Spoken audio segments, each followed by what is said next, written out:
ക്രിസ്തുവിൻ്റെ ക്ലേശങ്ങളോട് ഒരു വ്യക്തി വിശ്വാസം നമുക്ക് എന്ത് തരുന്നുവെന്ന് ചോദിച്ചാൽ, വിശ്വാസം നമുക്ക് നൽകുന്ന അനുഗ്രഹം എന്നതിനേക്കാൾ ഉപരി വിശ്വാസം നമ്മുടെ ജീവിതത്തിൻ്റെ പ്രാതികൂല്യങ്ങളുമായി യേശുവിനോട് ഏകതാനപ്പെടാനുള്ള ഒരു ആർജവത്വമാണ് വിശ്വാസം നൽകുന്നത്. ശ്രുതിക്കട്ടെ ഹല്ലേലൂയ.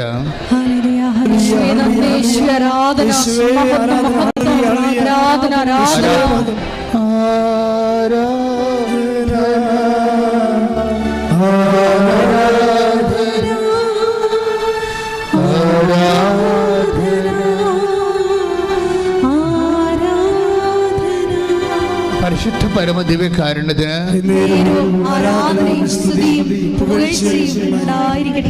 സാക്ഷ്യങ്ങൾ ഇപ്പോഴ് 6 സാക്ഷ്യങ്ങളാണ് നമ്മൾ ഇന്നലെ മുതൽ അപ്പ് ചെയ്യാൻ തുടങ്ങിയിരിക്കുന്നത്. ക്യാപിറ്റൽ സാക്ഷ്യങ്ങളാണ്. അപ്പോൾ 6 സാക്ഷ്യങ്ങൾ ക്യാപിറ്റൽ സാക്ഷ്യം എന്ന് പറയുമ്പോൾ നമുക്കറിയാം, നമ്മൾ സാക്ഷ്യം സെലക്ട് ചെയ്യുമ്പോൾ ഇപ്പോഴത്തെ പുതിയ മോഡ് ഓഫ് സെലക്ഷൻ അനുസരിച്ച് മനുഷ്യനെ അനുഭവിക്കുന്ന വ്യത്യസ്തങ്ങളായ സബ്ജക്റ്റ് വൈസ് തിരിക്കും വിഷയങ്ങൾ. ഇപ്പോൾ ജോലിയാണെങ്കിൽ അതുപോലെ തന്നെ വിദ്യാഭ്യാസം, അതുപോലെ തന്നെ ആധ്യാത്മിക തകർച്ച, അങ്ങനെ മനുഷ്യൻ്റെ വ്യത്യസ്തമായ മണ്ഡലങ്ങൾ, സാമ്പത്തിക ഘടകങ്ങൾ, ജപ്തി നടപടികൾ, അങ്ങനെ ഒത്തിരിയേറെ വിഷയങ്ങളാണ് ഉടമ്പടിയിലൂടെ പരിശുദ്ധ അമ്മ കൈകാര്യം ചെയ്യുന്നത്. അപ്പം അതുകൊണ്ട് അതിൻ്റെ എല്ലാ ദിവസവും അതിൻ്റെ ഏതെങ്കിലും 6 സബ്ജക്റ്റിൻ്റെ, നമുക്ക് 6 സബ്ജക്റ്റാണല്ലോ, 6 ആണല്ലോ ഉടമ്പടിയുടെ കൃപ ഗ്രേസ്ഫുൾ നമ്പർ എന്ന് പറഞ്ഞാൽ 6 6 കാര്യങ്ങൾ നമ്മൾ വെക്കുന്നു. കാനായിലെ കല്യാണത്തിന് 6 കൽഭരണികൾ, ദൈവം ഭൂമിയെ സൃഷ്ടിച്ചത് 6 ദിവസം, ഉടമ്പടിയുടെ പേടകം ദൈവം കൽപ്പനകൾ കൈമാറും മുമ്പ് സീനായ് മലമുകളിൽ ദൈവം മേഘാരൂഢനായി വന്നത് 6 ദിവസം. അപ്പോൾ 6 ഒരു പ്രധാനപ്പെട്ട നമ്പരാണ് ബൈബിളിലെ. അപ്പം അതുകൊണ്ട് നമ്മൾ 6 സാക്ഷ്യങ്ങളാണ് ഇപ്പോഴും അനുദിനം അപ്പ് ചെയ്യേണ്ടത്. അപ്പോൾ 6 സബ്ജക്റ്റ് വൈസ് ആയിരിക്കും. 6 സബ്ജക്റ്റ് വൈസ് ആയിരിക്കും. അപ്പം നിങ്ങൾക്ക് എനിക്ക് തോന്നിയൊരു വിഷയം, ഈ ദിവസങ്ങളിൽ സാക്ഷ്യം കേട്ടപ്പോൾ എനിക്ക് തോന്നിയൊരു വിഷയം, ഞാൻ എപ്പോഴും പറയുന്നൊരു വാക്കാണ് റെഡ്യൂസ് ഇൻറ്റു 0- എന്ന് വെച്ച് കഴിഞ്ഞാൽ, നമ്മളൊരു വ്യക്തി ചെറുതായി തകർന്നാൽ, ഒരു കുടുംബം തകർന്ന് 0 ആകാം. പക്ഷേ ചിലർ നമ്മൾ നോക്കുമ്പോൾ അവർ 0- പോകും, -1, -2, -3 എന്ന് പറഞ്ഞ് പോകും. എന്നിട്ട് അവർക്ക് ഈ ജന്മത്തിൽ അവരെ കരകയറ്റാൻ സാധ്യമല്ലാത്തൊരവസ്ഥ വരും. That is the Marian space. ഈ ജന്മത്തിൽ നിന്നെ കരകയറ്റാൻ നിലവിൽ നിൻ്റെ ബുദ്ധിയിൽ ഒരു പ്രൊവിഷൻ സാധ്യത കാണുന്നില്ലെങ്കിൽ നീ അതിനെ ഐഡൻറ്റിഫൈ ചെയ്യേണ്ടത് that is A Marian space എന്നാണ്. അമ്മ നേരിട്ട് സന്ദർശനം ചെയ്ത് നിന്നോട് ഡയറക്റ്റ് ഇൻട്രാക്ട് ചെയ്യുന്ന സ്ഥലങ്ങളാണ്. കാര്യം മറ്റെന്തെങ്കിലും സ്വാധീനങ്ങൾ, പഠനങ്ങൾ, കഴിവുകൾ, അതുപോലെ തന്നെ നിൻ്റെ സർട്ടിഫിക്കറ്റ് വാല്യൂ, അങ്ങനെ നീ റിലേ ചെയ്യുന്ന കുറേ കാര്യങ്ങളുണ്ട്. എപ്പോഴും നമ്മൾ ശ്രദ്ധിക്കേണ്ടത്, ഉടമ്പടിയിലേക്ക് വരുമ്പോൾ ഉടമ്പടിയെ ഫയറാക്കുന്നതിൻ്റെ പ്രധാനം എന്തിലാണ് നീ ആശ്രയം വെച്ചിരിക്കുന്നത് എനിക്കറിയാം. അങ്ങനെ ഒരു വചനമുണ്ട്, take the word of God. എന്തിലാണ് ഞാൻ ആശ്രയം വെച്ചിരിക്കുന്നത് എനിക്കറിയാം. ശ്രദ്ധിക്കട്ടെ മക്കളെ. ഹല്ലേലൂയ ഹല്ലേലൂയ ഹല്ലേലൂയ ഹല്ലേലൂയ. യേശുവേ നന്ദി. ഹല്ലേലൂയ ഹല്ലേലൂയ. യേശുവേ ആരാധന ആരാധന ആരാധന. ഹല്ലേലൂയ ഹല്ലേലൂയ ഹല്ലേലൂയ. യേശുവേ നന്ദി, ആരാധന ആരാധന. 2 തിമോത്തി 1:12. 2 തിമോത്തി 1:12. ഇക്കാരണത്താലാണ് ഞാൻ ഇപ്പോൾ ഇവയെല്ലാം സഹിക്കുന്നത്, ഞാൻ അതിൽ ലജ്ജിക്കുന്നില്ല.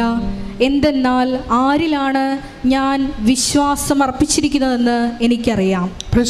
ഇതുകൊണ്ട് നേരിട്ട് പറഞ്ഞ ആരിലാണ് ഞാൻ വിശ്വാസം അർപ്പിച്ചിരിക്കുന്നതെന്ന് എനിക്കറിയാം. ആരിലായിരിക്കും? It is on a person, the person Jesus. നമ്മൾ ഒരു വ്യക്തിയിലാണ് വിശ്വാസം അർപ്പിച്ചിരിക്കുന്നത്, ഒരു തത്വസംഹിതയിലല്ല. അതാണ് ആദ്യം നമ്മൾ വിശ്വാസത്തെക്കുറിച്ച് ആദ്യം പഠിക്കേണ്ടത്. കഴിഞ്ഞ ദിവസങ്ങളിൽ ഞാനത് ലിയ സെബാസ്റ്റ്യൻ ഇടുക്കിയിരുന്ന നല്ല സാക്ഷിയാണ്. എല്ലാ സാക്ഷ്യവും നല്ലതാണ്, പക്ഷേ സാക്ഷ്യം ബിഗിനേഴ്സിനൊക്കെ നല്ല സാക്ഷ്യമാണത്. സ്റ്റാർട്ട് ചെയ്ത് വരുന്ന ആൾക്കാർക്ക് നല്ല സാക്ഷ്യമാണ്. ലിയ സെബാസ്റ്റ്യൻ്റെ പ്രശ്നം എന്ന് വെച്ച് കഴിഞ്ഞാൽ അവർക്ക് അപ്പനെയോ അമ്മയോ നേരത്തെ മരിച്ചു. അവരുടെ ബന്ധുക്കൾ ആരുമാണ് അവരെ വളർത്തിക്കൊണ്ട് വന്നത്.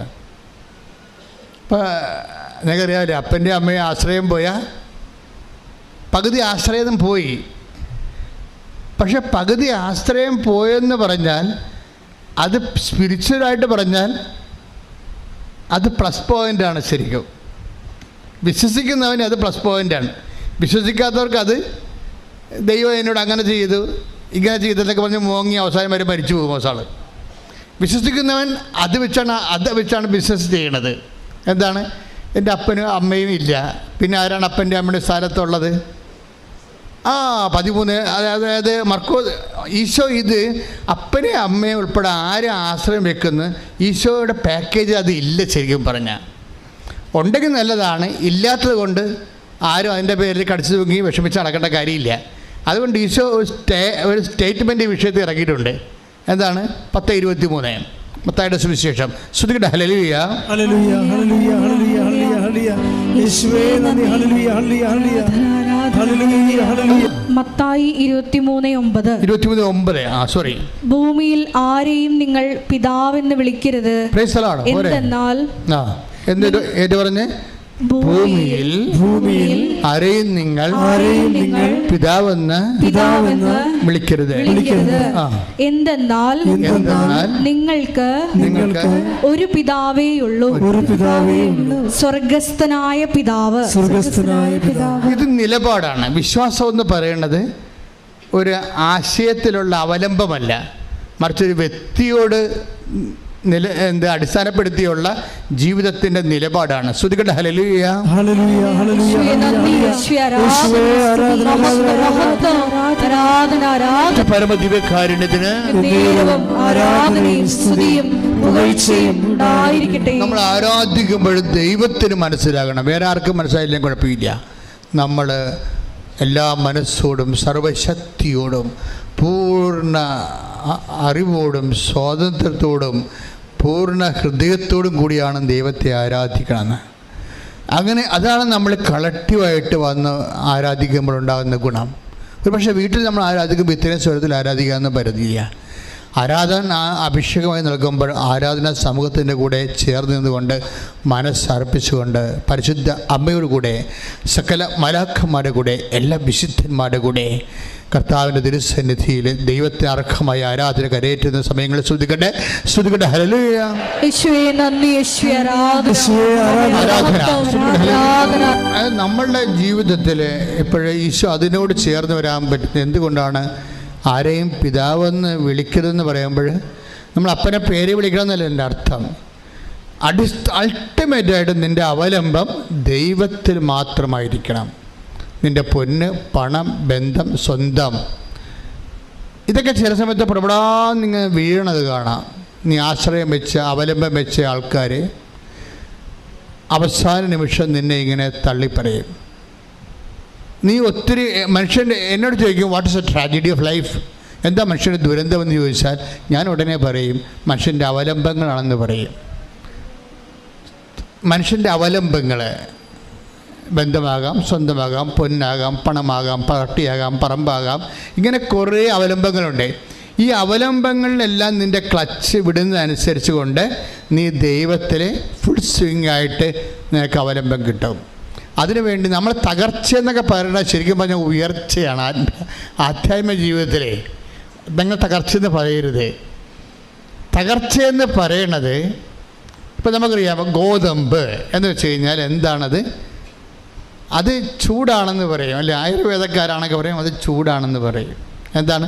ഫലത്തിലത് ചൂടായത് കൊണ്ടാണ്. ഇതുപോലെ തന്നെയാണ് നമ്മൾ തകർച്ച എന്ന് പറഞ്ഞാൽ ആധ്യാത്മിക ജീവിതത്തിൽ അത് ഉയർച്ചയാണ്, അല്ലെങ്കിൽ കുതിപ്പിന്. കാര്യം നമ്മുടെ അവലംബങ്ങൾ മാറിയിട്ട് ദൈവത്തിൽ മാത്രം നമ്മൾ അവലംബം ചെയ്യാൻ പോകുന്നു. ബന്ധുക്കളാകാം, സ്വന്തപ്പെട്ടവരാകാം, ഇങ്ങനെയുള്ള അവലംബങ്ങൾ. അപ്പോൾ നിങ്ങൾ ടെസ്റ്റ് ചെയ്ത് നോക്കണം ആരിലാണ് നിങ്ങളുടെ അവലംബമെന്ന്. അപ്പോൾ ആരിലാണ്, ഇപ്പം തിമോത്തി എന്താ പറയണത്, ആരിലാണ് എൻ്റെ അവലംബമെന്ന് എനിക്കറിയാം, അത് ദൈവത്തിലാണ് എൻ്റെ അവലംബമെന്ന്. അപ്പോൾ ഓരോ തകർച്ച ഉണ്ടാകുന്നു. ഇപ്പം ആരോഗ്യം, അപ്പോൾ നീ ആരോഗ്യം ചിലപ്പോൾ എപ്പോഴും എന്താ സംഭവിച്ചിരിക്കണമെന്ന് അറിയാമോ?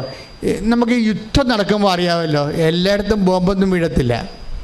ബോംബ് വീഴുന്ന എപ്പോഴും പാലം അതുപോലെയുള്ള മർമ്മപ്രധാനമായ സ്ഥലങ്ങളിലെ ബോംബ് വീഴത്തുള്ളൂ. അതായത് ഒരു രാജ്യത്തിൻ്റെ വികസനത്തിൻ്റെ ഇൻഫ്രാസ്ട്രക്ചറിൽ എപ്പോഴും ബോംബ് വീഴത്തുള്ളൂ. മിലിറ്ററി കൺവോയ് പോകുന്ന സ്ഥലങ്ങളിലൊക്കെ ബോംബ് വീഴും. ഇതുപോലെ നമ്മൾ അവലംബം വെച്ചിരിക്കുന്നതിലാണ് എപ്പോഴും എന്തെങ്കിലും തരത്തിലുള്ള തകർച്ച വരുമ്പോഴും നമ്മൾ തളർന്നു പോകത്തുള്ളൂ. പക്ഷേ അങ്ങനെ തളർന്ന ഒരു സ്ത്രീയാണ് ഈ ലിയ സെബാസ്റ്റ്യൻ.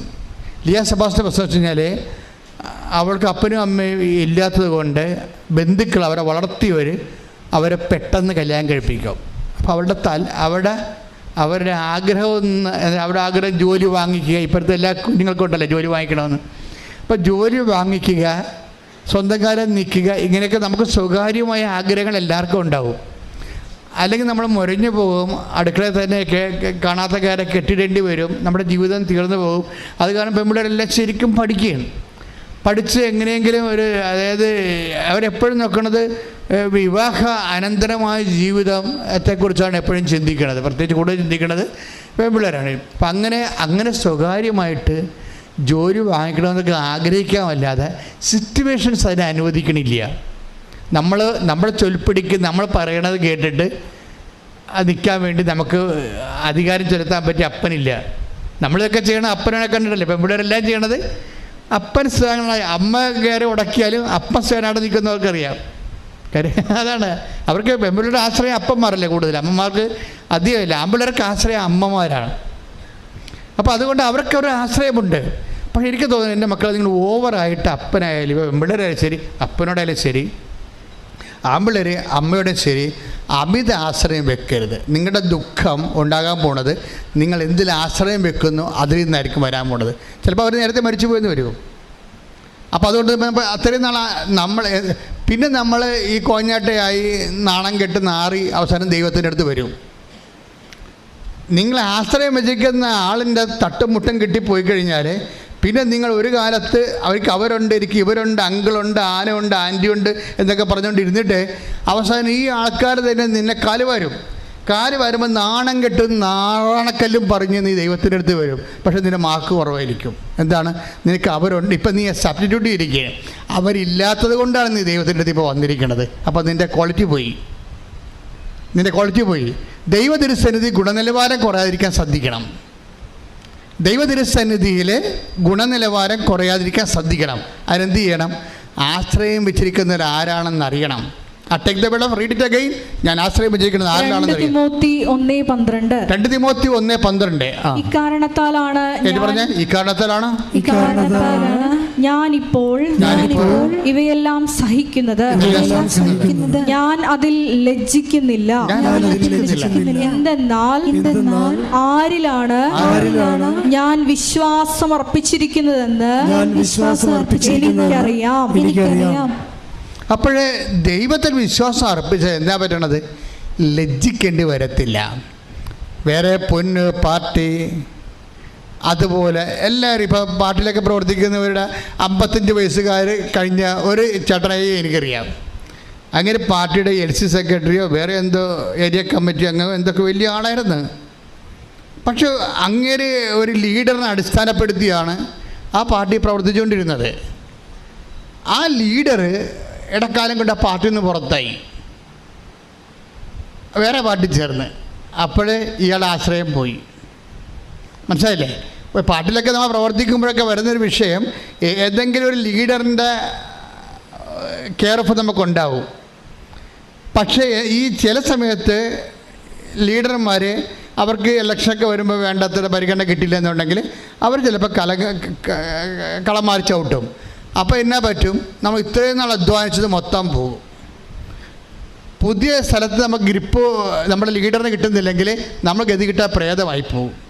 50 വയസ്സ് കഴിഞ്ഞ് പാർട്ടി പ്രവർത്തിച്ച ഒത്തിരി ഗതികിട്ട പ്രേതങ്ങളുണ്ട്. അതിൻ്റെ കാരണം ഇവർ നല്ല കാലം ദൈവത്തെ അറിയാഞ്ഞതുകൊണ്ടും കളന്മാരെ ചവിട്ടി ദൈവത്തെ നിരക്കാത്ത രീതിയിൽ ദൈവത്തെക്കാൾ വലിയ ദൈവങ്ങളെ സ്വന്തമായിട്ട് പൂജിച്ചത് കൊണ്ടാണ്. അപ്പം അതുകൊണ്ട് ആരിലാണ് പറഞ്ഞേ, ഞാൻ ആശ്രയം വെച്ചതെന്ന് എനിക്കറിയാം. അപ്പം നിങ്ങൾക്കറിയാവോ ആരിലാണ് ആശ്രയം വെച്ചിരിക്കണമെന്ന്? ആശ്രയത്തിൻ്റെ ഫ്രെയിം ഓഫ് റെഫറൻസ് നോക്കണം, നല്ലതാണ്. ഇത് കറക്റ്റ് ചെയ്യണം.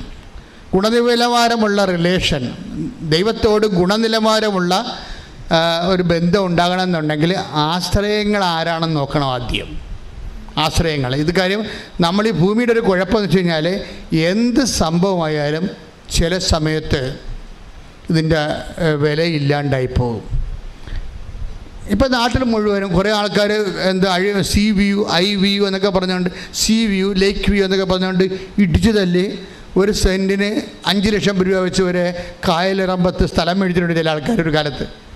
അവിടെ ആസ്തി അതായിരുന്നു. എന്താണ്, സി വി യുവിൽ കടലോരത്ത് എനിക്ക് 8 സെൻറ്റ് സ്ഥലം ഉണ്ട്, 8 ഏക്കർ സ്ഥലമുണ്ട്, കായലിറമ്പത്തിൽ എനിക്ക് അത്രയും സ്ഥലമുണ്ടെന്നൊക്കെ പറയും. ആ സി വി യു എന്നൊക്കെ പറഞ്ഞ് വിൽക്കും. പക്ഷേ ഒരു പ്രളയം വന്നതോടുകൂടി ഈ സ്ഥലങ്ങളെല്ലാം വെള്ളം കയറിപ്പോയി. ഇപ്പോഴ് അവിടെ വിലയില്ല. അപ്പോൾ പറമ്പിൽ ആശ്രയം വെച്ച ആൾ നിങ്ങളെ ഒരു ഞായറാഴ്ച കുർബാനക്ക് പോലും പോകാതെ ആയിരിക്കും ഈ സ്ഥലത്തിന് അഡ്വാൻസ് കൊടുക്കാൻ വേണ്ടി വേറെ ആൾക്കാർ മേടിച്ചെടുക്കുമെന്നും പറഞ്ഞുകൊണ്ട് ആ സ്ഥലത്തിന് അഡ്വാൻസ് കൊടുക്കാൻ വേണ്ടി പെരിയാറിൻ്റെ പമ്പാനദി തീരത്തൊക്കെ സ്ഥലത്ത് സ്വന്തമാക്കാൻ വേണ്ടി ഓടിയവരെല്ലാം ഇന്ന് ദുഃഖിക്കുന്നുണ്ട്. എന്താ കാര്യം? ഇന്ന് അവിടെ പലപ്പോഴും സ്ഥലത്ത് വില കുറവാണ്. എന്താണ് ആൾക്കാർ ചോദിക്കുന്നത്? പ്രളയം വന്നപ്പോൾ ഇവിടെ വെള്ളം കയറിയായിരുന്നു ചോദിക്കും. ഒറ്റ ചോദ്യം ചോദിക്കത്തുള്ളൂ. പ്രളയം വന്നപ്പോൾ ഇവിടെ വെള്ളം കയറിയായിരുന്നു, നെശു അടിച്ചു പോയി. അപ്പോൾ ഓരോ കാലം ചെല്ലുന്തോറും ആസ്പദങ്ങളെല്ലാം ക്വാളിറ്റേറ്റീവ്ലി. അപ്പോൾ കുർബാനയും മുടക്കിപ്പോയ പാർട്ടിയാണിത്. ഈ സ്ഥലം വാങ്ങിക്കാൻ വേണ്ടി ഞായറാഴ്ച കുർബാനയും മുടക്കിപ്പോയതാണ്. ദൈവത്തെ മാറ്റി നിർത്തിയിട്ട് ദൈവമല്ല വലുത്, എനിക്ക് പറമ്പാണ് വലുതെന്നും പറഞ്ഞ് ഓടിയ പാർട്ടിയാണ്. നിങ്ങളുടെ ദുഃഖങ്ങൾ നിങ്ങൾ തന്നെയാണ് ഉണ്ടാക്കുന്നത്. ഓരോ മനുഷ്യൻ്റെ ദുഃഖം ദൈവത്തെ അറിയാത്തത് കൊണ്ടുണ്ടാകുന്നതാണ് ഓരോരുത്തർ. അപ്പം നിങ്ങൾ ഇതുകൊണ്ട് എപ്പോഴും ദൈവമായിട്ടൊരു ആലോചന, ഒരു ബന്ധം, റെസ്പെക്റ്റ്, അതായത് ഒരു അടുപ്പമുള്ള ബന്ധം സൂക്ഷിച്ചു കഴിഞ്ഞാൽ നമുക്ക് പ്രൊട്ടക്ഷൻ കിട്ടും തലയ്ക്ക്. നമുക്ക് ഏറ്റവും വലിയ വേണ്ടത്, ദൈവം പറഞ്ഞിരിക്കുന്നത് എന്താണ്? ഏറ്റവും കൂടുതൽ പ്രൊട്ടക്ഷൻ വേണ്ടത് എന്തിനാണ്? ഹൃദയത്തിനും തലക്കുമാണ് പ്രൊട്ടക്ഷൻ വേണ്ടത്. കാര്യം ഇതാണ് ഇത് ഉള്ളിൽ വെച്ചിരിക്കുന്ന കാര്യം. കള്ളിൻ്റെ അകത്തല്ലേ തലയുടെ അകത്തല്ലേ തലച്ചോറിരിക്കണത് അല്ലേ? ഇവിടെ നമുക്ക് അനക്കാൻ പറ്റത്തില്ലല്ലോ. താടി ഇങ്ങനെ അനക്കാൻ പറ്റുന്നില്ല, മേലിലോട്ടൊന്നും ചെയ്യാൻ പറ്റത്തില്ല. അതൊക്കെ അനക്കാൻ പറ്റുമെങ്കിൽ മനുഷ്യൻ തന്നെത്താൻ തല്ലി ചത്തുപോയനാണ്. അതുകൊണ്ട് ഈ അനക്കാൻ പറ്റാത്ത സ്ഥലത്താണ് തലച്ചോറ് വെച്ചിരിക്കുന്നത്. ഹൃദയം കുറേ വാരിപ്പറ്റിനെ കൊണ്ട് പൊതിഞ്ഞ് വെച്ചിരിക്കുകയാണ്. ഈ 2 ഫാക്കൽറ്റീസിന് നല്ല സംരക്ഷണം വേണം. പക്ഷേ അതേസമയം തന്നെ അതിൻ്റെ വ്യാപാരങ്ങൾക്ക് ദൈവസംരക്ഷണമാണ് വേണ്ടത്. നിൻ്റെ ഹൃദയ വ്യാപാരങ്ങൾക്കും ബുദ്ധി വ്യാപാരങ്ങൾക്കും വേണ്ടത്.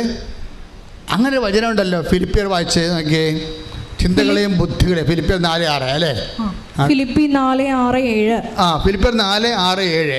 ഒന്നിനെക്കുറിച്ചും ആകുലരാകേണ്ട. പറഞ്ഞേ, ഒന്നിനെക്കുറിച്ചും ആകുലരാകേണ്ട.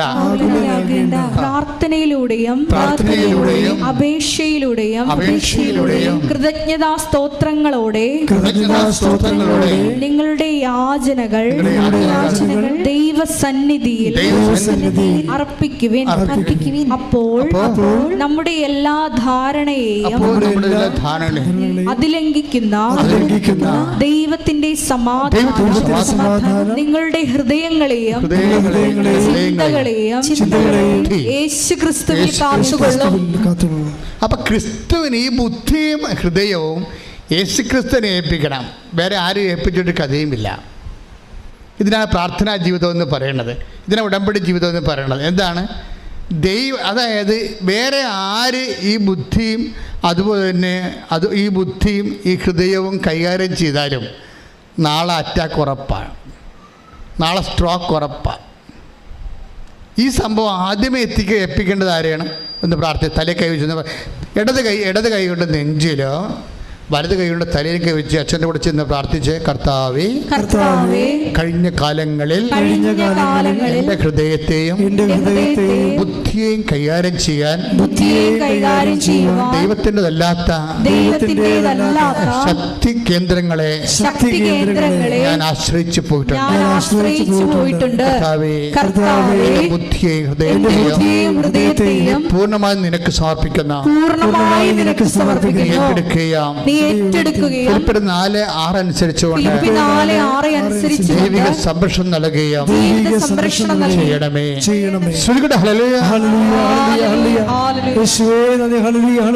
പരമദിവ്യകാരുണ്യത്തിന് അപ്പൊ ലിയ സെബാസ്റ്റിന്റെ കല്യാണം കഴിഞ്ഞു. അവളുടെ ആഗ്രഹങ്ങൾ അങ്ങനെ തന്നെ ഇരിക്കുന്നു. അത് നടപ്പിൽ വരുത്താൻ അവൾക്ക് അവലംബമാകാൻ അപ്പനും അമ്മയില്ല. അതുകൊണ്ട് അവിടെ ബന്ധുക്കൾ അവളുടെ ജീവിതം നഷ്ടപ്പെടുമെന്ന് വിചാരിച്ചുകൊണ്ട് ബന്ധുക്കളെ കല്യാണം കഴിപ്പിച്ച് കൊടുത്തു. പിന്നെ നമ്മുടെ ആഗ്രഹങ്ങൾക്കൊന്നും അവിടെ വലിയ പ്രസക്തിയില്ല. അവിടെ 2 കുഞ്ഞുങ്ങളുടെ അമ്മയായി. അപ്പോൾ തൻ്റെ പഠനങ്ങൾ, അതുപോലെ തന്നെ തൻ്റെ ജോലി, അങ്ങനെ ഒന്നും ചിന്തിക്കാൻ പോലും അവിടെ പൊസിഷനില്ല, സ്പേസ് ഇല്ല.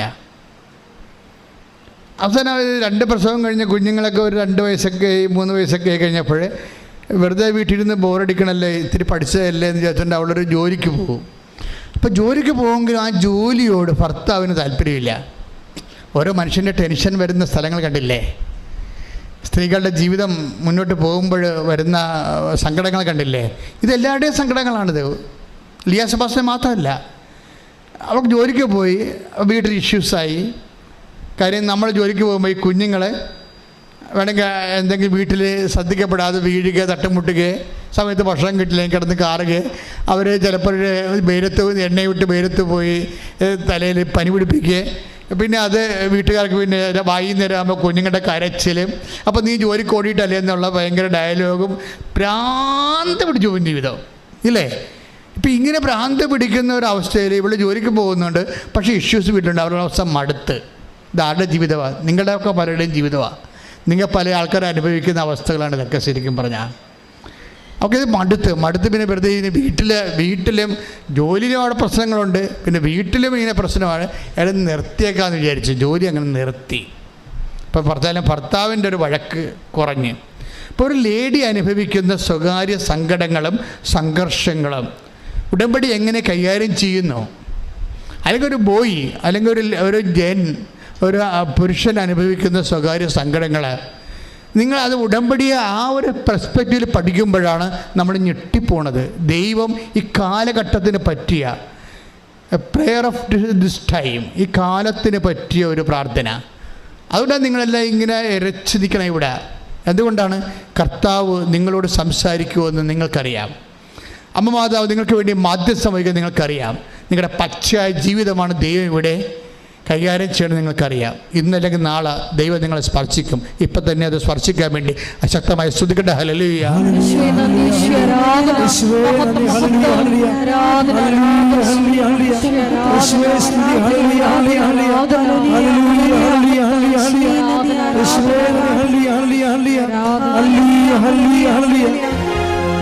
പരമദിവ്യകാരുണ്യത്തിന്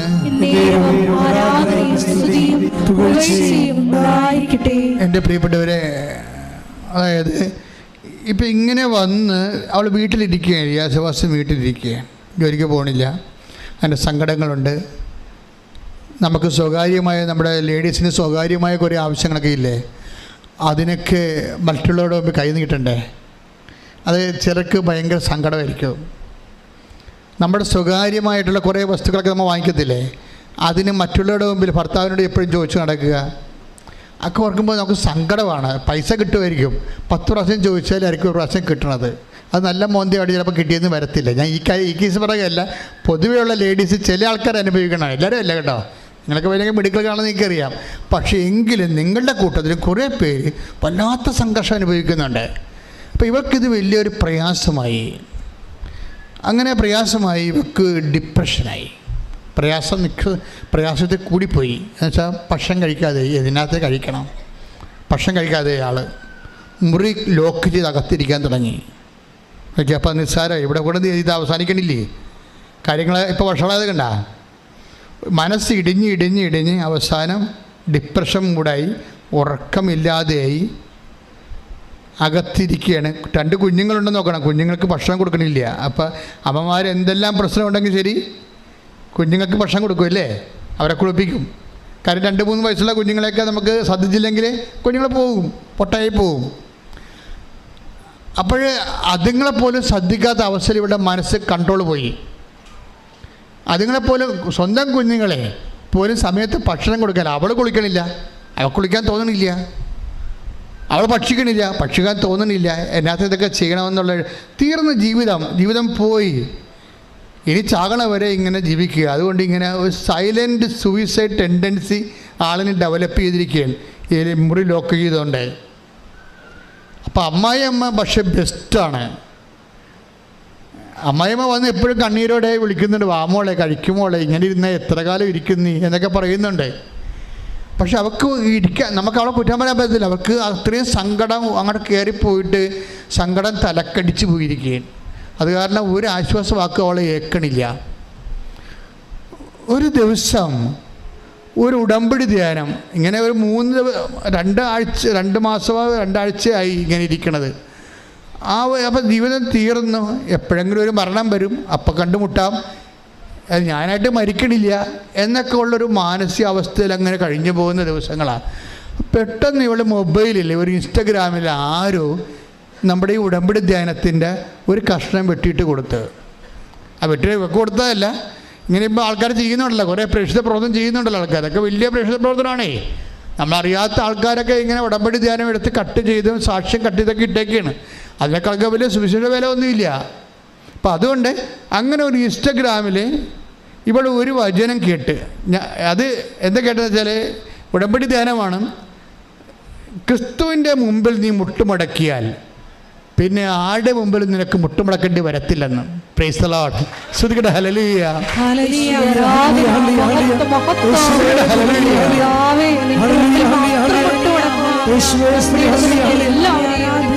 അതായത് എപ്പോഴും മക്കളെ, നിന്നെ രക്ഷിക്കാനുള്ള ഒരു അഗ്നി ചാരത്തിൽ പൊതിഞ്ഞ് ദൈവം നിൻ്റെ ഉള്ളിൽ നിക്ഷേപിച്ചിട്ടുണ്ട്.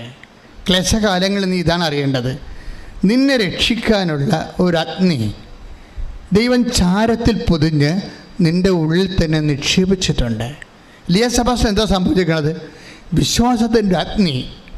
ഇപ്പം സങ്കടമാണ് ഭയങ്കര, തകർച്ചയാണ് ഭയങ്കര, ജീവിതം തീർന്നിരിക്കുകയാണെങ്കിലും വിശ്വാസത്തിൻ്റെ ഒരു അഗ്നി, അതിന് അഗ്നിക്കൊണ്ട ഗുണമെന്ന് വെച്ച് കഴിഞ്ഞാൽ അത് പെട്ടെന്ന് വചനങ്ങൾ കാറ്റടിച്ച് കഴിഞ്ഞാൽ അത് കത്തും.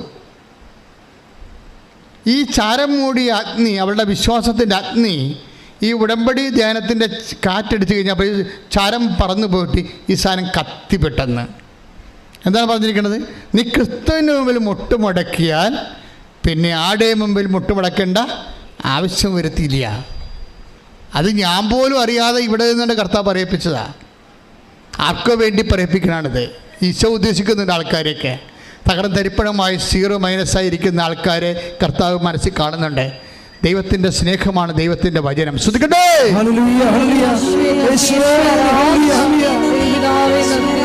പരമദിവ്യകാരുണ്യത്തിന് സന്തോഷത്തിൽ പറഞ്ഞ ഈശോക്ക് തോന്നണം നിങ്ങൾ അങ്ങനെ പറഞ്ഞതെന്ന്. പരിശുദ്ധ പരമദിവ്യകാരുണ്യത്തിന്, പരിശുദ്ധ പരമദിവ്യകാരുണ്യത്തിന് ശ്രദ്ധിക്കട്ടെ. ഹല്ലേലൂയ.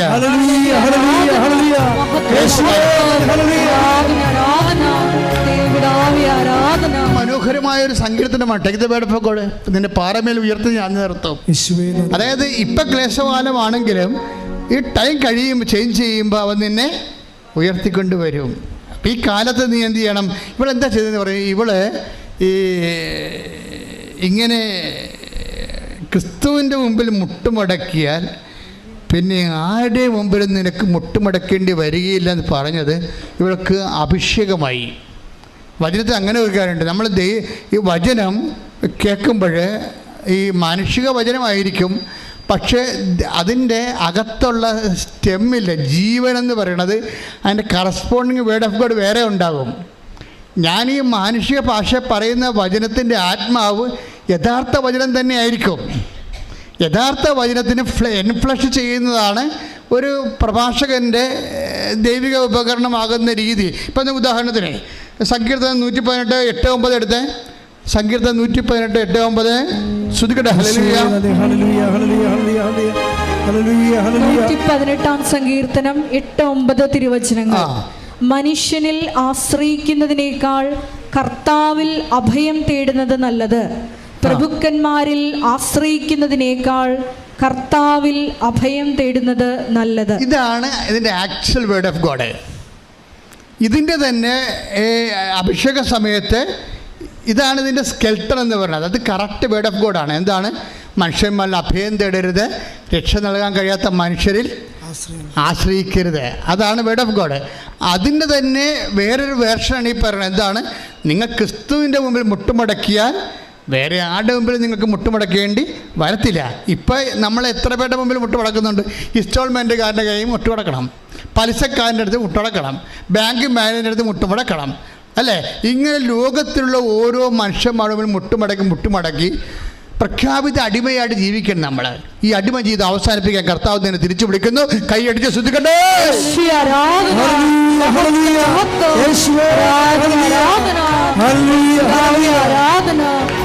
പരിശുദ്ധ പരമ ദിവ്യകാരുണ്യത്തിന് പാറമേൽ കയറ്റി നിർത്തും. Take the word of God. ശ്രുതിക്കട്ടെ. ഹല്ലേലൂയ, ഹല്ലേലൂയ, ഹല്ലേലൂയ, ഹല്ലേലൂയ. യേശുവേ നന്ദി. 27-ാം സങ്കീർത്തനം 5-ാം തിരുവചനം. 27-ാം സങ്കീർത്തനം 27:5. ക്ലേശകാലത്ത് അവിടുന്ന് തൻ്റെ ആലയത്തിൽ എനിക്ക് അഭയം നൽകും, തൻ്റെ കൂടാരത്തിനുള്ളിൽ എന്നെ ഒളിപ്പിക്കും, എന്നെ ഉയർന്ന പാറമേൽ നിർത്തും. Price the Lord. ഈ ക്ലേശകാലത്ത് ദൈവം സംരക്ഷിക്കുന്ന രീതികളാണ്. അപ്പോൾ ദൈവ സംരക്ഷണം എപ്പോഴായാലും ക്ലേശകാലത്താലും ഉണ്ടാകും. പക്ഷെ നീ അത് ശ്രദ്ധിക്കണമെന്നേ ഉള്ളു. ഇപ്പം ലിയ സെബാസ്റ്റ്യൻ ശ്രദ്ധിച്ചു. ആ ഒരു ശ്രദ്ധ എന്ന് പറയുന്നത് ദൈവം ഇന്നല്ലെങ്കിൽ നാളെ വന്ന് എന്നെ വിളിക്കും. ഞാൻ മുറി അടച്ചിട്ട് ഭക്ഷണം കഴിക്കാതെ ഡിപ്രസ്ഡായിട്ട് കരഞ്ഞു തല്ലി എൻ്റെ ജീവിതം പോലും ഇനി എനിക്ക് എന്തിനെന്ന് പറഞ്ഞ് ബാധ്യതയായിട്ടിരിക്കണമെങ്കിലും എപ്പോഴെങ്കിലും കർത്താവ് എൻ്റെ അടുത്ത് വരും എന്നുള്ള ഒരു ഓർമ്മ അവൾക്കുണ്ട്. ആ ഓർമ്മയിലാണ് ഈ വചനം അവളെ സ്പർശിക്കുന്നത്. എന്താണ്? നീ ക്രിസ്തുവിൻ്റെ മുമ്പിൽ മുട്ടുമടക്കിയാൽ വേറെ ആരുടെ മുമ്പിലും മുട്ടുമടക്കേണ്ടി വരത്തില്ല. അപ്പോൾ അവളത് നോക്കിയപ്പോഴിത് ഉടമ്പടി എന്നും പറഞ്ഞ് ഒരു ധ്യാനം നടത്തുന്ന സ്ഥലത്ത് നിന്ന് വന്നതാണൊക്കെ മനസ്സിലാവും. അവർക്ക് ഈ കൃപാസനത്തെ കുറിച്ച് അറിയത്തില്ല. ഈ മൊബൈൽ ഈ കാലത്ത് എന്തുമാത്രം ഏറ്റവും വലിയ സുവിശേഷ വില ചെയ്യണ മൊബൈലാണ്. അതാണ് രസം. മൊബൈലിലൂടെ വന്ന സാധനമാണ്. അപ്പോൾ അത് നോക്കിയെടുത്തപ്പോൾ ഇത് കൃപാസനം. പിന്നെ കൃപാസനത്തിൽ ധ്യാനങ്ങൾ കേൾക്കാൻ തുടങ്ങി. ധ്യാനങ്ങൾ കേൾക്കി, ഉടമ്പടി ധ്യാനങ്ങൾ കേൾക്കാൻ തുടങ്ങി, ആരാധന കൂടാൻ തുടങ്ങി. അപ്പോൾ ആരാധന കൂടിയപ്പോൾ ദൈവം അവരെ സ്പർശിച്ചിട്ട് അവൾ മുറി തുറന്ന് പുറത്ത് വന്ന് അവൾ സംസാരിക്കാൻ തുടങ്ങി, ഭക്ഷണം കഴിക്കാൻ തുടങ്ങി, കുളിക്കാൻ തുടങ്ങി, കുഞ്ഞുങ്ങൾ നോക്കാൻ തുടങ്ങി. എല്ലാം മാറിയിട്ട് ഇവൾ അമ്മയോട് പറയും, അമ്മ എനിക്കൊരു 500 രൂപ തരുമെന്ന് ഇരിക്കും. അമ്മ എനിക്കൊരു 500 രൂപ തരുക. അപ്പോൾ എന്തിനടി? എനിക്ക് കൃപാസനത്തിൽ പോകാനാണ്. അപ്പോൾ 500 രൂപ പോലും പാവത്തിൻ്റെ കയ്യിലില്ല. ഒന്ന് ചിന്തിച്ചേ, 500 രൂപ പോലും പാവത്തിൻ്റെ കയ്യിലില്ല. പക്ഷേ ഒറ്റ വാക്കിൽ ദൈവം അവളെ വിളിച്ചു. അപ്പോൾ അമ്മയമ്മ പക്ഷേ നല്ല ബെസ്റ്റ് ലേഡിയാണ്. അവരുടനെ 1000 രൂപ എടുത്ത് കൊടുത്തു. നമ്മൾ പോയിട്ട് വരാൻ പറഞ്ഞു. അപ്പോൾ അവളത് സാക്ഷ്യത്തിൽ പറയുന്നുണ്ട്, അമ്മ എനിക്ക് ആരുമില്ല, എൻ്റെ അമ്മ മാത്രമേ ഉണ്ടായിരുന്നുള്ളത്. അപ്പോൾ ചിലർ മാതാപിതാക്കളും നഷ്ടപ്പെട്ട പെൺപിള്ളേർ കല്യാണം കഴിച്ച് വരുമ്പോൾ ആ വീട്ടിലുള്ള അമ്മമാരും അമ്മായിയപ്പനും ഒക്കെ അത് തഞ്ചമാക്കിയിട്ട് ഇവൾ എന്നിട്ട് ഭർത്താവ് വരെ പറയും, നിന്നെ തല്ലിക്കൊന്ന് ഇതിൻ്റെ അകത്ത് കെട്ടിത്തൂക്കി നിൻ്റെ അത് കുഴിച്ചു കൂടി അവർ പട്ടിയും തിരക്കത്തില്ലെന്ന് പറയും. അങ്ങനെയുള്ള പട്ടികളും കല്യാണം കഴിച്ചിട്ടുണ്ട്. ഇപ്പോൾ പെണ്ണിന് അപ്പനും അമ്മയില്ലെന്ന് വിചാരിച്ചോ? ആ ഒറ്റ കാര്യം കൊണ്ട് തന്നെ മരണം വരെ അവളെ പീഡിപ്പിക്കും.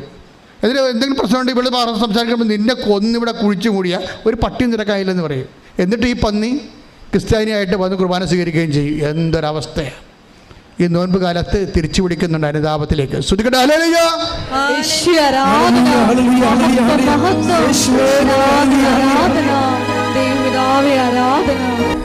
ശരിക്കും പറഞ്ഞാൽ നോൻപ് കാലത്തിലേക്ക് ഈശോ കൊണ്ടുവന്ന് ലൂപ്പ് ചെയ്ത് വെച്ചേക്കണം. ഇപ്പം ഈശോയുടെ വചനത്തിലൂടെ സഞ്ചരിച്ചിട്ട് നമുക്ക് ധ്യാനത്തിലേക്ക് കർത്താവ് കൊണ്ടുവരുമായിരിക്കും തിരിച്ച്.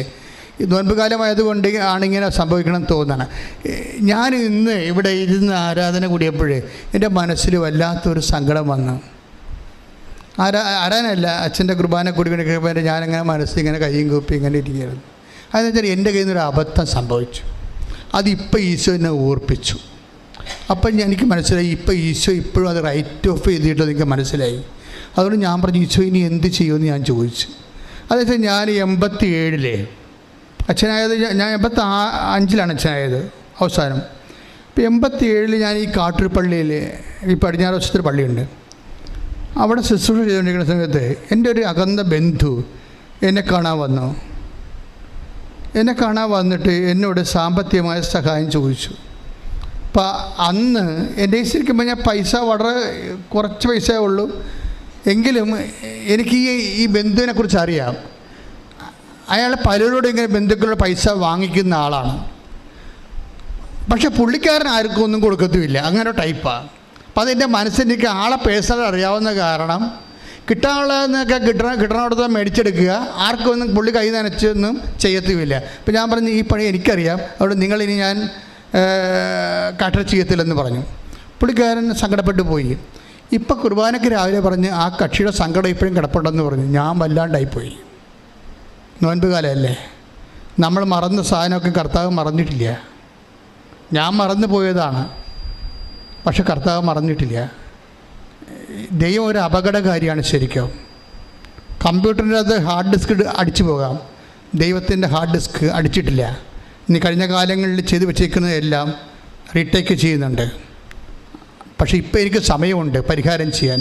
സമയമില്ലാത്ത സമയം വരും. അതുവരെ കാത്തു നിൽക്കാതെ അനുതാപപ്പെടാൻ വേണ്ടി കർത്താവ് നിങ്ങളെ പഴയ ഓർമ്മകളിലേക്ക് ക്ഷണിക്കുകയാണ്. ഇപ്പോഴേ അനുതാപത്തിൻ്റെ കാലത്ത്, കഴിഞ്ഞ കാലങ്ങളിൽ മറ്റു മനുഷ്യരെ ദുഃഖിപ്പിച്ചത്. അപ്പോൾ കർത്താവിനോട് വേറെയും ഒരു കാര്യം പറഞ്ഞു ആ സമയത്ത്. അപ്പോൾ എനിക്ക് തോന്നി ഞാൻ നീചനായിരിക്കുമെന്ന് തോന്നി. അത്രയ്ക്ക് എന്നോട് തന്നെ ഭയങ്കര സങ്കടം തോന്നി. ഞാൻ ഇങ്ങനെയൊക്കെ ചെയ്തോന്നോ. അവിടെ ഇരുന്ന് പറഞ്ഞു, ഇന്ന് മുഴുവനും എന്നെ കുറ്റം പറയുകയായിരുന്നു കർത്താവ്. അവിടെ മുഴുവനും എന്നോട് പറഞ്ഞ രണ്ടാമത്തെ കാര്യമാണ് ഞാൻ അമ്പലപ്പുഴ ഇരിക്കുമ്പോൾ സംഭവിച്ച കാര്യമാണ്. അപ്പോൾ അന്ന് ഈ വള്ളക്കര കുത്തി പ്രാർത്ഥിക്കാൻ വരും. ഞാനാണെങ്കിൽ നിങ്ങൾക്കറിയാമല്ലോ, വിശന്ന പിന്നെ എനിക്ക് സങ്കടം, എനിക്ക് ഈ അൾസറൊക്കെ പിടിച്ച് വലിയ ഒരു അരിച്ചു വരിക്കുക ഭയങ്കര. അപ്പം ഞാനിങ്ങനെ പള്ളിയിലെ കുർബാന അന്ന് 1.5 മണിക്കൂറാണ് കുർബാന, 1:45 ആവും. കാറ്റഗീസവും ഈ അറിയിപ്പും ഒക്കെ കഴിയുമ്പോൾ ഞാൻ ഒരു കണക്കിനടുത്തിട്ട് കാപ്പ് കുടിക്കാൻ വേണ്ടി ഓടി എൻ്റെ മേടയിൽ കയറണത്. അപ്പോൾ ഒരു ചേട്ടാ നിർത്തിക്കൊണ്ട്, അച്ഛാ 100 രൂപ വേണമെന്ന് പറഞ്ഞ്. ഞാൻ പറഞ്ഞ് താഴ്പോടെന്ന് പറഞ്ഞ്, ഇത് ആൾക്കാരൊക്കെ മാറട്ടെന്ന് പറഞ്ഞ്. പെട്ടെന്ന് പറഞ്ഞ് താമ്പോള് ആൾക്കാരൊക്കെ മാറട്ടെ. അച്ഛാ ആൾക്കാർ എന്നെ കാണാൻ വേണ്ടി അതിനേക്കാൾ ഇങ്ങനെ നിൽക്കുകയാണ്. പിന്നെ ഞാൻ അത്രയും ഉദ്ദേശിച്ചില്ലായിരുന്നു. ഞാൻ ഉദ്ദേശിച്ചത് എന്താണ്, അകത്തൊരു കാപ്പിയെ കുടിച്ച് ശരീരമൊക്കെ തണുത്തിട്ട് വന്നിട്ട് ഈ ആൾക്കാരൊക്കെ എടുത്തിട്ട് ഇയാൾക്ക് കൊടുത്ത് വിടാൻ. ഞാൻ എല്ലാ ആഴ്ചയും കൊടുക്കണമാണ് പൈസ.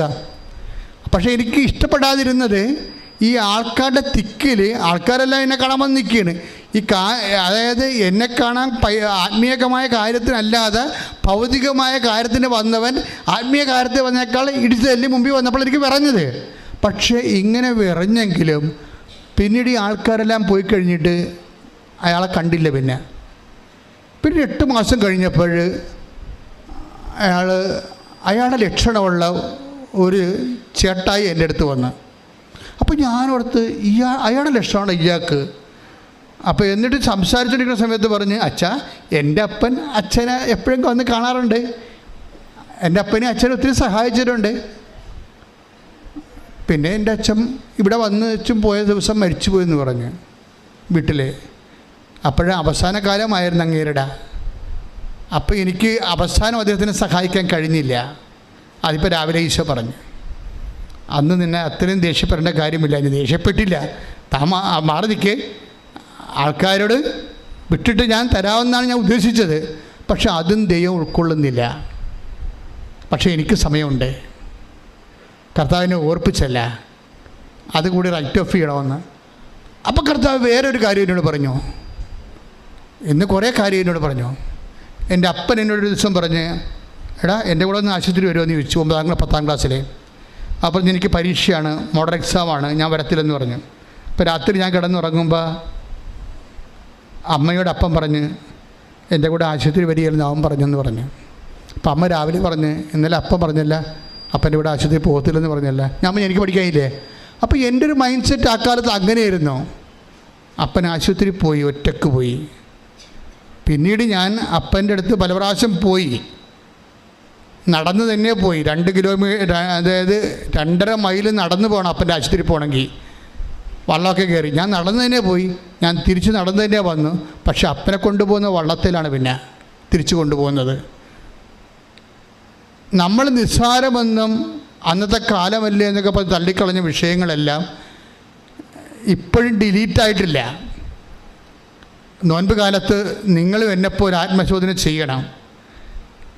ഉടമ്പടി എടുത്തൊക്കെ കാര്യം ശരിയാണ്. മാതാവ് എനിക്ക് നേരിട്ട് പ്രത്യക്ഷപ്പെട്ട ഒരു ദൈവം എന്നെ പ്രത്യക്ഷപ്പെടാൻ വേണ്ടി അത് യോഗ്യത കർത്താവ് അല്ലെങ്കിൽ എൻ്റെ അയോഗ്യത പരിഹരിച്ചുകൊണ്ട് പ്രത്യക്ഷപ്പെട്ടെങ്കിലും കർത്താവിൻ്റെ മുമ്പിൽ എന്നെക്കുറിച്ച് ഇപ്പോഴും സങ്കടങ്ങൾ ബാക്കി നിൽക്കുന്നുണ്ട്. നിങ്ങളെക്കുറിച്ച് ഇതുപോലെ സങ്കടങ്ങളുണ്ടോ എന്ന് തിരിച്ചിട്ട് വേണം നോൻപ് കാലത്തിൻ്റെ അനുതാപത്തിലേക്ക് ഉടമ്പടി പ്രകാരം പ്രവേശിക്കാൻ. പ്രാർത്ഥിക്കുക. കർത്താവേ, അങ്ങയുടെ തിരുസന്നിധിയിൽ ഞാൻ ചെയ്ത ഉടമ്പടികള് ബലവത്താകുന്നതിന് വേണ്ടി എൻ്റെ ജീവിതത്തിലെ നിന്റെ മനസ്സിലെ ഇപ്പോഴും മായാതെ നിൽക്കുന്ന തിന്മകളെ ഓർത്തുകൊണ്ട് അനുദപിച്ച് ആത്മാവിന്റെ കണ്ണീരിലെ അനുതാപത്തിന്റെ കണ്ണീരിലെ ആത്മാവിനെ കഴുകുവാൻ അഭിഷേകം ചെയ്യണമേ.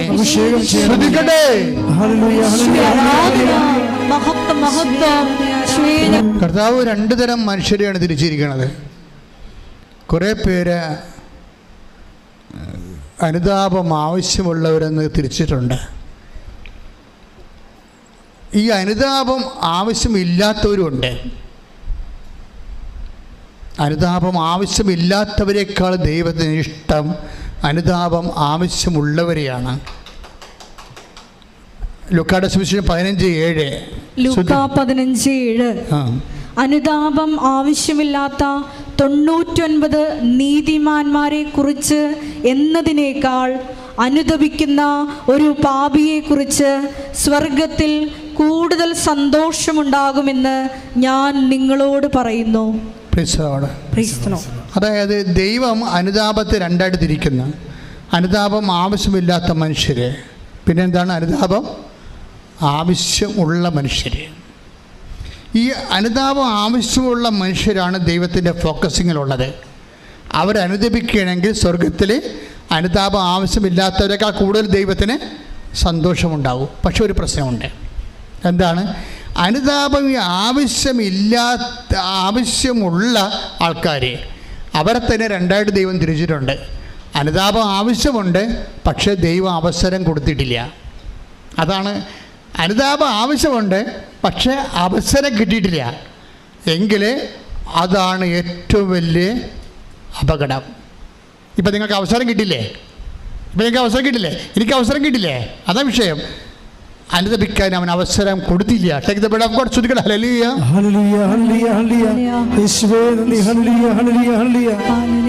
ഹെബ്രായർ 12:17.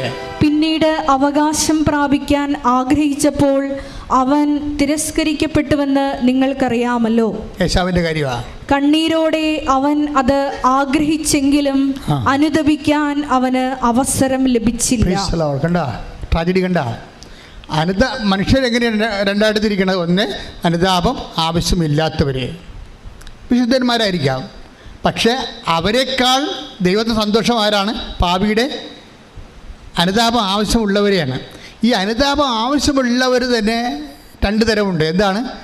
അനുദപിക്കാൻ അവസരം കൊണ്ട് കിട്ടിയവരും കിട്ടാത്തവരും.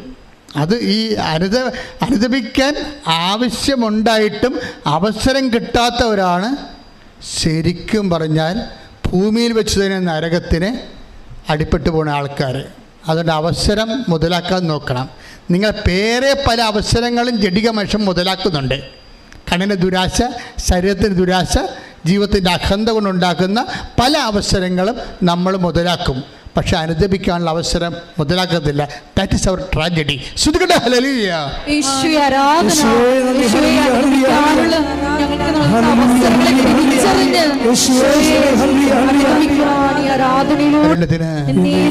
ആരാധനയും സ്തുതിയും പുകഴ്ചയും ഉണ്ടായിരിക്കട്ടെ. പരിശുദ്ധ പരമ ദിവ്യകാരുണ്യത്തിന് ആരാധനയും സ്തുതിയും പുകഴ്ചയും ഉണ്ടായിരിക്കട്ടെ. അനുതാപ ഉടമ്പടിയുടെ ഒരു പ്രധാനപ്പെട്ട ഘടകമാണ്.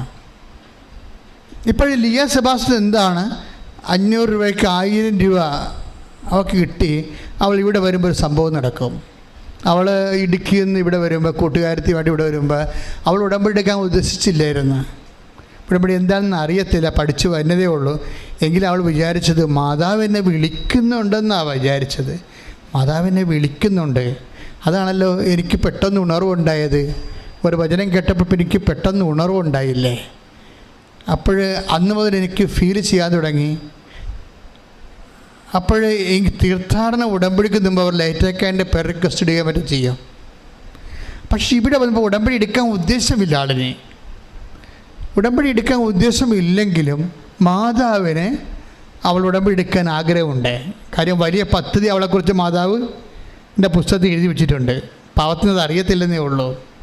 ഞാൻ കെട്ട്, എന്നെ നോക്കാൻ ആരുമില്ല, തിരക്കാൻ ആരുമില്ല, ജീവിച്ചപ്പോഴും മാതാപിതാക്കന്മാരില്ല, ഇപ്പോൾ ഉള്ളവരും ഇല്ലാത്ത കണക്കാണ് എന്നും പറഞ്ഞ് ഡിപ്രസ്ഡ് ഇരിക്കുന്ന ആളാണ്. പക്ഷെ അങ്ങനെ അവൾക്ക് പറഞ്ഞ് ഇവിടെ വന്നൊരു ഉടമ്പടി എടുക്കാൻ, അത് പൂർത്തിയാക്കാൻ പറ്റുമോ, വീണ്ടും വരേണ്ടി വരത്തില്ലേ, അതിന് കാശ് കിട്ടുമോ, പുതുക്കാൻ വേണ്ടി കാശ് കിട്ടുമോ, അങ്ങനെ പല പ്രശ്നങ്ങളാണ് അവർക്ക്. അതുകൊണ്ട് ഉടമ്പടി എടുക്കാനൊക്കെ ഉദ്ദേശമില്ല. പക്ഷെ ഇവിടെ വന്നപ്പോൾ വല്ലാത്തൊരു മൂക്കിലേക്ക് കുത്തിക്കയറുന്ന രീതിയിൽ സുഗന്ധാഭിഷേകം കിട്ടി. അപ്പോഴിവിടെ നിന്നവരെല്ലാം കൂട്ടുകാരത്തെ അടുത്ത് നിൽപ്പുണ്ട്. എടി നിനക്ക് മുല്ലപ്പൂവിൻ്റെ മണം വരുന്നുണ്ട്. ഇവിടെ ഒന്നുമില്ല എന്ന് പറയും. പിന്നെ അവിടെ ചുറ്റും നടന്നൊക്കെ ചോദിക്കും. അവിടെ എങ്ങും ആർക്കും മുല്ലപ്പൂവിന് സ്മെല്ലില്ല. അവർക്ക് അപ്പോഴും ഇങ്ങനെ മുക്കിലേട്ട് ഇങ്ങനെ കുത്തിക്കയറുന്ന പോലെ മുല്ലപ്പൂവിന് സ്മെല്ലാണ്. അവൾ ഓടി ലാസ്റ്റ് ഭാഗത്ത് വരുമ്പോഴേ അവൾ ഓഫീസിൽ ചോദിച്ചു, മൂന്നാമത്തെ ഉടമ്പടിയുടെ സമയം കഴിഞ്ഞാൽ ഇല്ല, ചീട്ട് കൊടുത്തുകൊണ്ടിരിക്കുകയാണെന്ന് പറയും. ഒരു ചീട്ട് തരാൻ പറയും. മൂന്നാമത്തെ ഉടമ്പടിക്ക് ഇവിടെ ഓടിക്കയറും. അവൾ ഉടമ്പടി ചെയ്ത് ഇവിടുന്ന് പോകുമ്പോൾ 6 മണിയായി. വീട്ടിലെത്തിയപ്പോൾ അവിടെ എത്തിയപ്പോൾ 9:30 മണി. അപ്പോൾ അമ്മ വിഷമിക്കണം. അമ്മായിയമ്മ എന്ന് വെച്ചാൽ 10 മണിക്ക് ഭർത്താവ് ജോലിയും കഴിഞ്ഞ് രാത്രി വരും. ഇവളെങ്ങാനും വീട്ടിലെന്ന് വെച്ചാൽ പിന്നെ അത് മതി. അപ്പോൾ ഇവൾ മുഴുവൻ പക്ഷേ ഇങ്ങനെ ഭർത്താവ് 10 മണിക്ക് വരണ മുമ്പ് വീട്ടിൽ കയറണമെന്ന് പറഞ്ഞ് പരവശം പിടിച്ച് ചെല്ലുമ്പോഴുണ്ട് അവളുടെ വീട്ടിൽ നിന്ന് അവൾ ഈ ബസ് ഇറങ്ങുന്ന സ്ഥലത്തുനിന്ന് പിന്നെ വീട്ടിലോട്ട് കുറേ നടന്നു പോകണം. അവിടെ ഓട്ടോറിക്ഷയൊക്കെ പോകും. പക്ഷേ റോഡ് പണി നടന്നുകൊണ്ടിരിക്കണ വണ്ടി പോകണില്ല. അപ്പോൾ അവിടെ നിന്ന് ഇരുട്ടത്ത് നടന്നു പോകണം. അപ്പോൾ എന്തുമാത്രം ഇൻവെസ്റ്റ്മെൻറ്റ് ചെയ്യേണ്ടെന്ന് നോക്കിയേ. പക്ഷേ എങ്കിലും ഇങ്ങനെ നടന്നു പോകും. ഭർത്താവ് ചവിട്ടി കീറുക എന്നൊക്കെ ഉള്ള വേദന ഉണ്ടെങ്കിലും അവൾ പറയണത് എൻ്റെ ഉള്ളിൽ അമ്മ ആ ഒരു ഭീതി തരുന്നില്ല, എനിക്ക് ഉള്ളിൽ ഭയങ്കര സന്തോഷമാണെന്ന്. ഈ ദൈവം ഇങ്ങനെ പൊതിയണ ഒരു പരിപാടിയുണ്ട്. അതായത് നമ്മുടെ സിറ്റുവേഷൻസ് മോശമാണെങ്കിലും അതിൻ്റെ ആവിയും പുകയും അറിയാതെ ഇങ്ങനെ ഒരു അഭിഷേകം ആന്തരികമായിട്ട് ഉടമ്പടി കിട്ടും. അത് ഇവർക്ക് ഫീൽ ചെയ്യുന്നുണ്ട്. അപ്പോൾ വന്നെടുത്ത് വെച്ച് കാണാം, അല്ലെങ്കിൽ അമ്മ കണ്ടോളൂ എന്ന് പറഞ്ഞുള്ള ആന്തരിക ധൈര്യം കിട്ടുന്നുണ്ട്. ആൾ വീട്ടിലെത്തുമ്പോഴുണ്ട് ഭർത്താവ് വരത്തില്ല. 5 മിനിറ്റ് കഴിഞ്ഞാൽ ഭർത്താവ് വന്നു. അമ്മ അത് കറക്റ്റ് ചെയ്ത് ഭയങ്കര കറക്ഷനാണ്. രസമാണ്. അമ്മയുടെ കൂടെ ജീവിക്കാൻ ഭയങ്കര രസമാണ്. അതായത് ഇവളെ വീട്ടിലെത്തിയിട്ട് 5 മിനിറ്റ് കഴിഞ്ഞാണ് ഭർത്താവ് ഇതൊന്നും അറിഞ്ഞിട്ടില്ല, കണ്ടിട്ടില്ല, കേട്ടിട്ട് ഒരു കുഴപ്പമില്ല. ദൈവം എന്ത് സുന്ദരമായിട്ട് പരിപാലിക്കും. നമ്മളുടെ മനസ്സിൻ്റെ വിഷമത്തിൻ്റെ കാരണം എന്താണോ അത് വെച്ച് കൂടെ നിന്ന്. ഇപ്പം ഞാനിപ്പോൾ ഇവരോട് ഇപ്പോൾ പറയുന്നത്, കൃപാസൻ മാതാവ് ICUയിൽ പോകും, ഇൻ്റർവ്യൂവിന് പോകും. നീ എവിടെയാണ് പോണത് അവൻ്റെ കൂടെ വരും. എന്നുവെച്ചാൽ പണ്ടിങ്ങനെ ഒന്നും ഒരു സാക്ഷ്യം നമുക്ക് കേട്ടിട്ടില്ല. പണ്ട് ഇത്തരം സാക്ഷ്യങ്ങളൊന്നും കേട്ടിട്ടില്ല. എവിടെയാണോ നിനക്ക് വിഷമം, ഏത് അവസ്ഥയിലാണോ നീ പോണത്, അവിടെ ഏതെങ്കിലും വിധത്തിൽ ആരെങ്കിലുമായിട്ട്, അത് എല്ലാ വേഷവും, ഡോക്ടറെങ്കിൽ ഡോക്ടർ, നേഴ്സെങ്കിൽ നേഴ്സ്, എഞ്ചിനീയർ ഇൻ്റർവ്യൂ എല്ലാ തരത്തിലും നിൻ്റെ കൂടെ വന്ന് നിന്നെ സഹായിക്കാൻ നിൽക്കുന്ന, നീ ആ സാക്ഷിയൊക്കെ മനസ്സിലാവും. എല്ലാ ദിവസവും മനുഷ്യരിങ്ങനെ ഓരോരോ കാര്യങ്ങൾ പറയുന്നുണ്ട്. സഞ്ചാരി മാതാവിൻ്റെ വ്യത്യസ്തങ്ങളായിട്ടുള്ള പകർച്ചകൾ, അനുഭവ പകർച്ചകൾ ഭയങ്കരമാണ് സംഭവം. അപ്പോൾ ഇത് ലിയ സെബാസ്റ്റിന് കിട്ടിയത് സ്മെല്ലായിട്ടാണ് വന്നത്. അപ്പോൾ നിങ്ങളെ നയിക്കും ഇങ്ങനെ. അപ്പോൾ ഈ ഉടമ്പടി അവൾ വീട്ടിൽ ചെന്ന് ഉടമ്പടിയൊക്കെ ചെയ്തുകൊണ്ടിരിക്കുന്ന സമയത്ത് പെട്ടെന്ന് ഒരു 2 ആഴ്ച കഴിഞ്ഞപ്പോൾ പെട്ടെന്നൊരു കൂട്ടുകാരത്തെ വിളിച്ച്, എടീ ഇങ്ങനെ ഒരു ഫോറിൻ ചാൻസ് ഉണ്ട്, നീ വരുന്നോ, ഞാൻ പോകുന്നെന്ന് പറഞ്ഞ്. അപ്പോൾ ഇവളെ പറഞ്ഞ് എനിക്ക് ബയോഡേറ്റയും ഇല്ല, നിൻ്റെ ബയോഡേറ്റ എടുക്കാൻ പറഞ്ഞു, നിൻ്റെ പാസ്പോർട്ട് എടുക്കാൻ പറഞ്ഞു. അപ്പം ഞാൻ അങ്ങനെ ചിന്തിച്ചിട്ടില്ല, രാജ്യം വിട്ട് പോണ കാര്യം ചിന്തിച്ചിട്ടില്ലെന്ന് പറഞ്ഞത്. അതുകൊണ്ട് എനിക്ക് ബയോഡേറ്റയും ഇല്ല, പാസ്പോർട്ടും ഇല്ല. ഒന്ന് നോക്കിയേ, ബയോഡേറ്റയും ഇല്ല, പാസ്പോർട്ടും ഇല്ല. എന്തോ +2 മറ്റേ പഠിച്ചിരിക്കണം തോന്നാണ്. ആളിൻ്റെ ജീവിതം ഇപ്പോൾ ഒരു കുടുംബിനായിട്ട് ജീവിക്കുക, ഇവർക്ക് വേറെ സ്വപ്നങ്ങളൊന്നുമില്ല, കൂമ്പടഞ്ഞിരിക്കുന്ന ജീവിതമാണ്. ഇവിടെ നിന്ന് മാതാവ് ഈ കൂമ്പ് കൊടുത്ത് നനച്ച് കിളിർപ്പിച്ചുകൊണ്ട് തന്നെ കാണണം. എന്ത് രസമാണ് കേൾക്കാൻ. അപ്പോൾ ഇവള് ഒരു ഏജൻസി വിളിക്കും. ഏജൻസി വിളിക്കുമ്പോൾ അതിനെ ഏജൻസിയിട്ട് പോകും, ഇവളെ ബയോഡേറ്റ കൊടുക്കും. അപ്പോൾ അതിന് 50,000 രൂപ വേണം. അപ്പോൾ കൂട്ടുകാരത്തേക്ക് 50,000 രൂപ സെറ്റാക്കി. അവൾക്ക് കൊടുക്കാൻ വേണ്ടി പൈസ കിട്ടിയില്ല. പക്ഷേ ഇവൾക്ക് വേറെ ഒരു സ്ഥലത്തുനിന്ന് പൈസ കിട്ടി. പിന്നെ ഒരു 1,00,000 രൂപ വേണം, അതിനും കിട്ടി. അപ്പോഴേ ഇങ്ങനെ ഒരു ഉടമ്പടി അതിൻ്റെ 90 ദിവസം കഴിയുമ്പോൾ തന്നെ ഇവൾ വേറെ ഒരു രാജ്യത്തേക്ക് ആളെ കയറ്റി വിടുകയാണ്. അമ്മ ശ്രുതിക്കട്ടെ, ഹല്ലേലൂയ.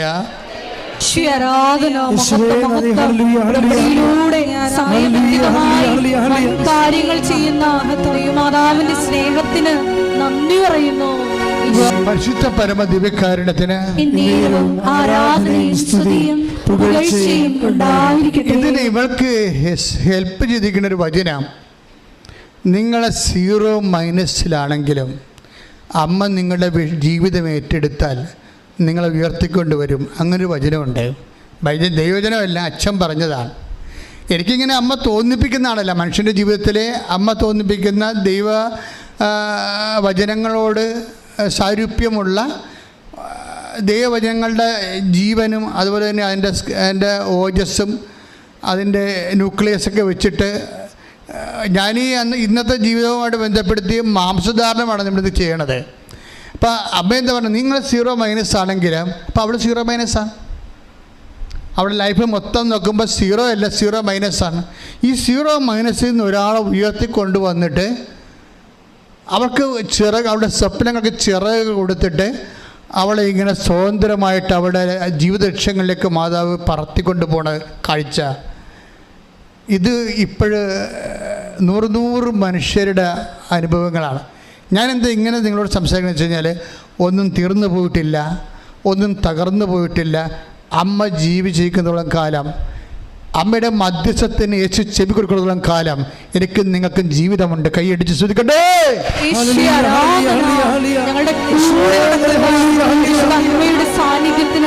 പരമ ദിവ്യകാരുണ്യത്തിന് പരിശുദ്ധ പരമ ദിവ്യകാരുണ്യത്തിന് എപ്പോഴും നമ്മൾ ശ്രദ്ധിക്കേണ്ട വിഷയമൊന്നുമില്ല. അതായത് ഇപ്പം ലിയ സെബാസ്റ്റ്യൻ ലൈഫിൽ എന്താ സംഭവിച്ചത്? ദൈവം നമ്മളുടെ തകർച്ചയുടെ കാലത്തേക്ക് ഉപയോഗിക്കാൻ വേണ്ടി ചാരത്തി പൊതിഞ്ഞ് ഒരു തീക്കനൽ, വിശ്വാസ തീക്കനൽ സൂക്ഷിച്ചു വെച്ചിട്ടുണ്ട്. അതിൽ ഈ ഉടമ്പടി പ്രഭാഷണത്തിൻ്റെ കാറ്റ് വീഴ്ചപ്പോൾ ആ ചാരം പറന്നു പോയിട്ട് വിശ്വാസത്തിൻ്റെ തീക്കനൽ ജ്വലിച്ച് കത്തി വന്ന്. ഇത് ഓരോ മനുഷ്യരുടെ ജീവിതത്തിലും വചനത്തിൻ്റെ രീതി അതാണ്. ഓരോ മനുഷ്യരുടെ, അതായത് ഇപ്പോൾ ഞാൻ ഞാൻ ഇത് വായിച്ചുകൊണ്ടിരിക്കുന്ന സമയത്ത് പെട്ടെന്ന് എൻ്റെ മനസ്സിൽ വന്ന് റോമ 11:4. 11:4 മുമ്പൊന്ന് വായിച്ചേ. അതായത് മക്കബേസിൻ്റെ വിഷയങ്ങളിൽ ബാലിൻ്റെ മുമ്പിൽ മുട്ടുമടക്കാത്ത 7000 പേര് ഞാൻ ഇസ്രയേലിൽ അവശേഷിപ്പിച്ചിട്ടുണ്ട്. ദാറ്റ് മീൻസ് എൻ്റെ ദൈവവേദന സത്യദൈവത്തിൻ്റെ നിന്നല്ലാതെ മുട്ടുമടക്കാത്ത വിശ്വാസത്തിൻ്റെ ഒരു അഗ്നി. അതായത് നീ കഴിഞ്ഞ കാലങ്ങളിൽ നിൻ്റെ ജീവിതത്തിൽ എന്തെല്ലാം വിഷയങ്ങൾ കടന്നു പോകുമ്പോഴും വിശ്വാസം നീ പണയം വെക്കാത്ത, വിശ്വാസത്തെ നീ തള്ളിപ്പറയാത്ത ഒരു അഗ്നി നിന്റെ ഉള്ളിൽ എവിടെയെങ്കിലും ഉണ്ടെങ്കിൽ ദൈവം അത് ഊതിക്കത്തിച്ചിരിക്കും. ദൈവത്തിലെ കൈയടിച്ച് ശ്രദ്ധിക്കട്ടെ.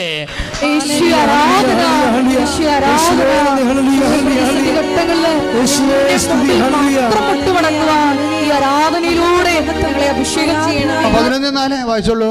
എന്നാൽ ദൈവം അവനോട് മറുപടി പറഞ്ഞത് എന്താണെന്നോ, ബാലിന്റെ മുമ്പിൽ മുട്ടുകുത്താത്ത 7000 പേരെ എനിക്ക് വേണ്ടി ഞാൻ മാറ്റി നിർത്തിയിട്ടുണ്ട്. അവശേഷിപ്പിച്ചിട്ടുണ്ട്. അതായത് നിന്റെ ജീവിത തകർച്ചയാണെന്ന് വിചാരിച്ചോ? രോഗം വന്ന് നീ തകർന്നു പോയി, കടം കയറി നീ മുടിഞ്ഞു പോയി, കുടുംബത്തിൽ സമാധാനം, മദ്യപാനവും തകർച്ചയും വന്നു. ചിലപ്പോൾ പല കുർബാനകൾ നീ മുടങ്ങിക്കാണും. ചിലപ്പോൾ എന്തിനാ പ്രാർത്ഥിച്ചിട്ട് ഇപ്പം ഈ കാലത്ത് ബലമൊന്നും കിട്ടണില്ലെന്ന് ചോദിച്ചാൽ മനസ്സിടിഞ്ഞ് കാണും. അപ്പോഴും ഓർക്ക് ദൈവവേദനെ എപ്പോഴെങ്കിലും ഒന്ന് കൃപാസനത്തിൽ പോകണം, എല്ലാം അമ്മ ശരിയാക്കും എന്നൊരു ചിന്ത നിൻ്റെ മുമ്പിലുണ്ടെങ്കിൽ അത് നിൻ്റെ വിശ്വാസമാണ്, അതിൻ്റെ പ്രത്യാശയാണ്. സാഹചര്യങ്ങളിലെയും സങ്കടങ്ങളിലെയും മേൽ മുട്ടുമടക്കാത്ത നിൻ്റെ വിശ്വാസത്തിൻ്റെ അവശേഷിപ്പിക്കുന്ന കണികയാണ്. അത് ദൈവം അവശേഷിപ്പിക്കാൻ നിന്നെ രക്ഷിക്കാൻ വേണ്ടി ദൈവം നിൻ്റെ ഉള്ളിൽ സൂക്ഷിച്ചിരിക്കുന്നതാണെന്ന് ഓർത്തുകൊണ്ട് ശ്രദ്ധിക്കട്ടെ.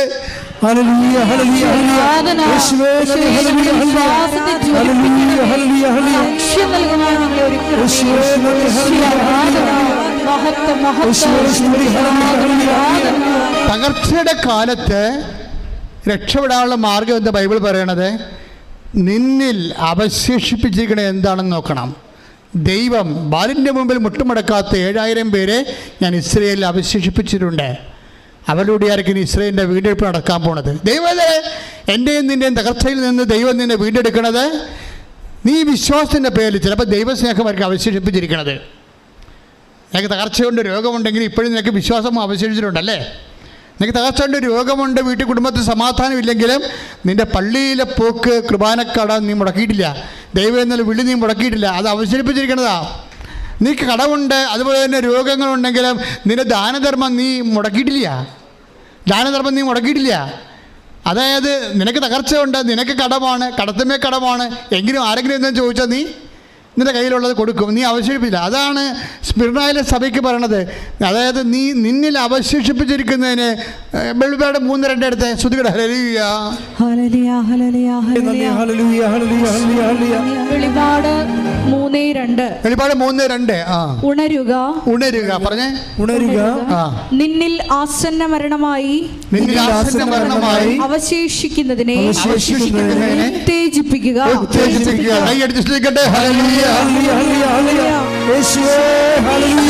ഈ ഡിപ്രഷൻ്റെ കാലത്ത് അവിടെ ഉള്ളിൽ അവശേഷിപ്പിച്ചത് എന്താണ്? ഈശോയെക്കുറിച്ചുള്ള ഒരു വിശ്വാസം. ചിലപ്പോൾ നിങ്ങൾക്ക് ദൈവസ്നേഹമായിരിക്കും, ചിലപ്പോൾ നിങ്ങൾ ദാനധർമ്മമായിരിക്കും. ഞാൻ ഇവിടെ രാവിലെ അച്ഛൻ ധ്യാനം നടത്തുന്ന സമയത്ത് ഞാൻ പെട്ടെന്നൊന്നും തൂങ്ങിപ്പോയി. അപ്പോൾ ഞാൻ തൂങ്ങിയപ്പോൾ എനിക്ക് ചെറിയ ബുദ്ധിമുട്ട് തോന്നിയില്ലേ? അപ്പോൾ ജോമൾ എന്നെ വിളിച്ചെഴുന്നേൽപ്പിച്ചായിരുന്നു. അപ്പോൾ ഞാൻ ബൈബിൾ എടുത്ത് നോക്കിയപ്പോൾ പ്രഭാഷകനാണ് കിടക്കണത്.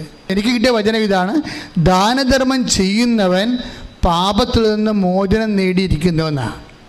പ്രഭാഷകൻ 3:30. ഓക്കെ. ജലം ജ്വലിക്കുന്ന അഗ്നിയെ കെടുത്തുന്നത് പോലെ. പറഞ്ഞ ജലം ജ്വലിക്കുന്ന അഗ്നിയെ കെടുത്തുന്നത് പോലെ ദാനധർമ്മം പാപത്തിന് പരിഹാരമാണ്. അതായത് അപ്പം ഞാൻ ഓർത്ത്, ദൈവമേ, ഉടമ്പടിയിൽ എന്തുമാത്രം മനുഷ്യരാണ് ദാനധർമ്മങ്ങൾ ചെയ്യുന്നത്. നോൻപ് കാലത്ത് ഏറ്റവും നമുക്ക് ചെയ്യാൻ പറ്റുന്ന കാര്യങ്ങളാണ്. പക്ഷേ എപ്പോഴും നമ്മൾ ആ ദാനധർമ്മത്തിൻ്റെ ഒരു രഹസ്യാത്മകത ഉണ്ട്. അതുപോലെ തന്നെ അത് കൊടുക്കുന്ന അർഹതപ്പെട്ട ആളായിരിക്കണം. അങ്ങനെ കുറച്ച് കാര്യങ്ങളുണ്ട്. എങ്കിലും ഈ നോൻപ് കാലത്തിൻ്റെ അരൂപി നിങ്ങളുടെ ഉടമ്പടിയെ, സാധാരണ കാലത്തെ ഉടമ്പടിയേക്കാളും നോൻപ് കാലത്തെ ഉടമ്പടിയെ ജ്വലിപ്പിക്കാനുള്ള സാധ്യത അതായത് ഒരു മനുഷ്യന് ദൈവാനുഗ്രഹം നിറയേണ്ട ഒത്തിരി കാര്യങ്ങൾ ശ്രദ്ധയോടെയും അർത്ഥവത്തായിട്ടും ചെയ്യാൻ പറ്റിയ ഒരു അനുയോജ്യമായൊരു കാലമാണ് നോൻപ് കാലം. പാപം ചെയ്തിട്ട് പിന്നെ ദാനധർമ്മം ചെയ്യാം, പാപം ചെയ്തിട്ട് പിന്നെ ദാനധർമ്മം ചെയ്യാം, പരിഹാരമാകുമ്പോൾ എന്നല്ല. ഇപ്പം പേപ്പട്ടി കടിച്ചാൽ തോക്കാട് ഇപ്പം ഞങ്ങളുടെ കപ്പേരുടെ പൂച്ച കടിച്ചു നാളത്. ഈ അൽത്താറെ അങ്ങനെ പൂച്ച കൈകൊണ്ട് ഓടിക്കാൻ പോയി, വല്ല പരിപാടി കൊണ്ടാ ആ പൂച്ച കയറി മാന്തി. ഡോക്ടറെ അടുത്ത് ചെന്നപ്പോൾ ഡോക്ടർ പറഞ്ഞ് 14 കുത്തെടുക്കണം. പൂച്ച കടിച്ചാലും പട്ടി കടിച്ചാലും 14 കുത്തെടുക്കണമെന്ന് പറഞ്ഞു. ഞാൻ പറഞ്ഞു ഒന്നെടുത്താൽ മതി പറഞ്ഞു. കപ്പേൻ്റെ അടുത്ത് കപ്പേരോടെ ചെന്ന് പറഞ്ഞ് 14 കുത്ത് കത്തണമെന്ന് പറഞ്ഞു. ആ പൂച്ച കാരണം പൂച്ചക്ക് ആപ്പാടെ 4 നഖവേ ഉള്ളു, കപ്പേൻ്റെ 14 കുത്തു. എൻ്റെ അടുത്ത് പറഞ്ഞ് 14 കുത്ത് കുത്തിയെന്ന് പറഞ്ഞു. ഞാനൊരു കാര്യം ചോദിക്കട്ടെ, ഈ 14 കുത്ത് ഈ പൂച്ച കടിച്ചാലും പേപ്പട്ട് കടിച്ചാലും മരുന്നുണ്ട്, 14 കുത്ത് വെച്ചാൽ മതിയെന്ന് വിചാരിച്ചുകൊണ്ട് നിങ്ങളെ പൂച്ചയെപ്പുണ്ട് പിന്നെ കടുപ്പിക്കുക, പിന്നെയും പൂച്ച കൊണ്ട് മാന്തിക്കുക? ഇല്ല, ആ ബിസിനസ് അവസാനിപ്പിക്കും. പാപത്തിന് ദാനധർമ്മം പരിധിവിധിയാണെന്ന് പറഞ്ഞുകൊണ്ട് വീണ്ടും ആരെങ്കിലും പാപം ചെയ്യുക? ഇല്ല. അപ്പം നോൻപ് കാലം പാപം അവസാനിപ്പിക്കേണ്ട ഒരു കാലമാണ്. പാപ സാഹചര്യങ്ങളിൽ നിന്ന് ഒഴിഞ്ഞു മാറേണ്ട ഒരു കാലമാണ്. വിശുദ്ധിയോടെ ജീവിക്കുമ്പോൾ മറ്റുള്ളവരെങ്ങനെ ജീവിക്കുന്നു എന്നല്ല, ദൈവത്തെ അറിഞ്ഞ നിന്നോടാണ് അക്കൗണ്ടബിൾ ആകണത്. കാര്യം നിനക്ക് അനുതാപം ആവശ്യമുണ്ട്, അവസരവുമുണ്ട്. ഇല്ലേ? ഇനി അനുതാപം ആവശ്യമുണ്ട്, അവസരമില്ലാത്ത ഒത്തിരി പേരുണ്ട്. അവരുടെ കാര്യം ദൈവം സംസാരിക്കണില്ല. അവർ പണ്ടേ ദൈവത്തിൻ്റെ മുക്കിൽ നിന്ന് പോയ ആൾക്കാരാണ്. അവർ പറഞ്ഞാൽ നീ കേൾക്കേണ്ട ആവശ്യമില്ല. മനസ്സിലായല്ലേ? എഴുന്നേൽക്കുക. എൻ്റെ പ്രിയപ്പെട്ടവരെ, രോഗസൗഖ്യ പ്രാർത്ഥനയ്ക്ക് പ്രവേശിക്കുകയാണ്.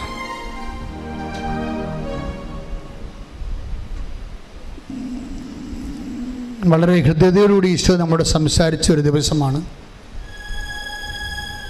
നമ്മുടെ ജീവിതത്തെയും നോൻപ് കാലത്തെയും കണക്കിലെടുത്തുകൊണ്ട് കർത്താവ് നമുക്ക് ഉപദേശം നൽകിയത് അനുതാപത്തിൻ്റെ അവസരത്തിനൊത്ത് നിങ്ങൾ ഉയർന്ന് ദൈവത്തിൻ്റെ ഉള്ളിൽ നിങ്ങളെക്കുറിച്ച് സ്വർഗം സന്തോഷിക്കേണ്ട ഒരു കാലമാണിത്.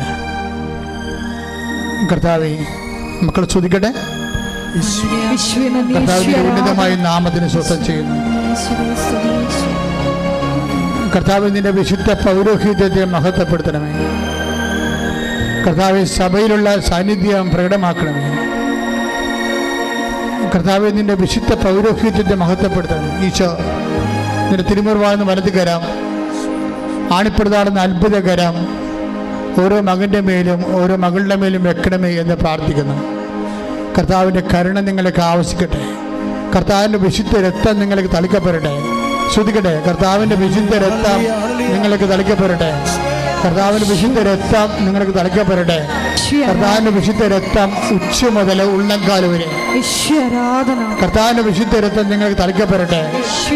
ഉച്ച മുതൽ ഉള്ളംകാല് വരെ കർത്താവിൻ്റെ രക്തം നിങ്ങൾക്ക് തളിക്കപ്പെടട്ടെ. ഉച്ച മുതൽ ഉള്ളംകാല് വരെ കർത്താവിൻ്റെ രക്തം പടർന്നിറങ്ങട്ടെ. മാർഗരോഗങ്ങൾ, തീരാവ്യാധികൾ, ജീവിത ദുരിതങ്ങൾ യേശു ക്രിസ്തുവിന്റെ നാമത്തിൽ മാറിപ്പോകട്ടെ. കർത്താവേ, നിന്റെ വിശുദ്ധ പൗരോഹിത്യത്തെ മഹത്വപ്പെടുത്തണമേ. പിൻകഴുത്തിലെ വേദന, സ്പോണ്ടിലോസിസ്, കർത്താവെ, പിൻകഴുത്തിലും മുഴ പോലെ ഇരിക്കുന്ന അവസ്ഥയെ കർത്താവ് സുഖപ്പെടുന്നത് കാണിക്കുന്നുണ്ട്. കർത്താവിൻ്റെ കരുണ ചൊരിയണമേ. കർത്താവിൻ്റെ ശക്തി, ആന്തരിക അവയവങ്ങൾ ഓപ്പറേഷന് വേണ്ടി നിശ്ചയിച്ച രോഗികൾ അവരുടെ ഓപ്പറേഷൻ മാറ്റിവെക്കുന്നതായിട്ടും വേണ്ടെന്ന് പറയുന്നതായിട്ടും ഈശോ കാണിക്കുന്നുണ്ട്. 8 പേരെ കാണിക്കുന്നുണ്ട്. അങ്ങനെ 8 പേരെ കാണിക്കുന്നുണ്ട്.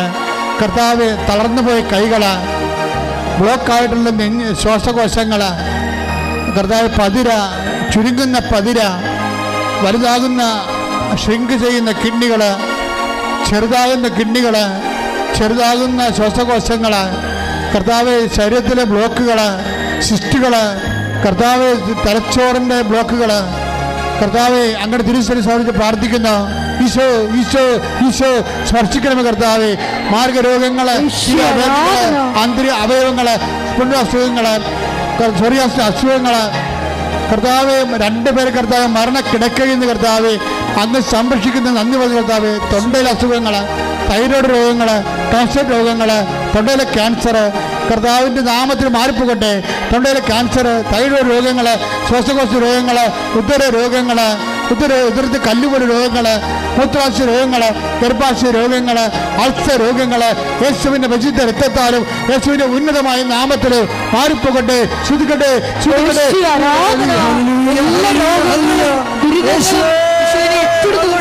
ഈശോയെ ദൈവപിതാവേ, നിന്റെ നാമം ഈ ആരാധനയിലൂടെ ആരാധനയും സ്തുതിയും പുകഴ്ചയും ഉണ്ടായിരിക്കട്ടെ. എൻ്റെ മക്കളെ സന്തോഷമായിരിക്കണം. കർത്താവ് ഇത്രയും വചനങ്ങൾ നൽകിയിട്ടുണ്ടെങ്കിൽ നിലനിൽപ്പിൻ്റെ വരമാണ് ഈശോ നൽകിയത്.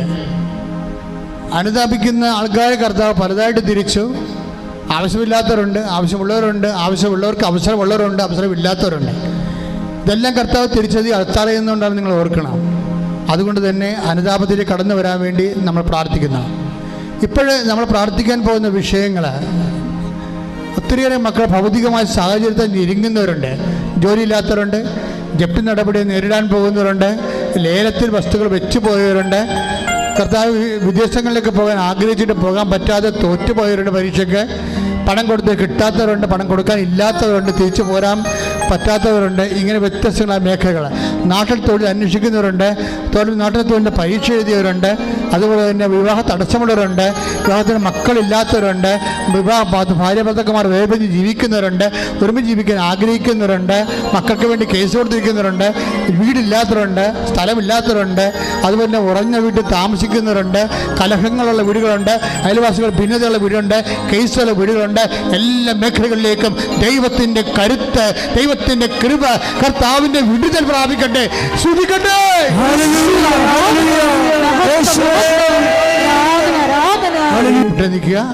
മൗനമായി പ്രാർത്ഥിക്കേണ്ട സമയമാണ്.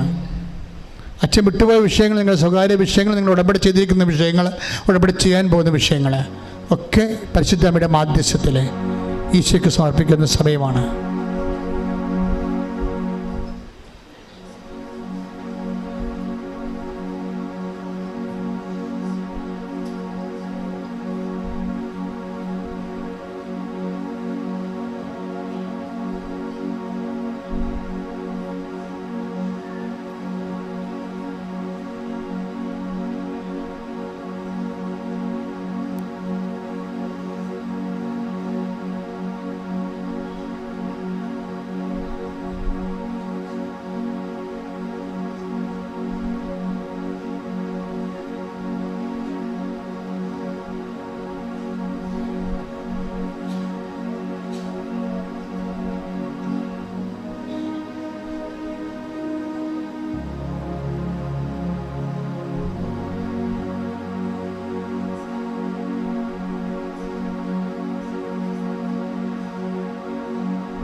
ഒരിക്കൽ കൂടി മരിയൻ ഉടമ്പടിയിൽ സമർപ്പിച്ചിരിക്കുന്ന എല്ലാ വിഷയങ്ങളും ദൈവമാതാവിൻ്റെയും മധ്യസ്ഥയിൽ ദിവ്യകാരുണ്യ സന്നിധിയിൽ സമർപ്പിച്ച് നമുക്ക് പ്രാർത്ഥിക്കാം.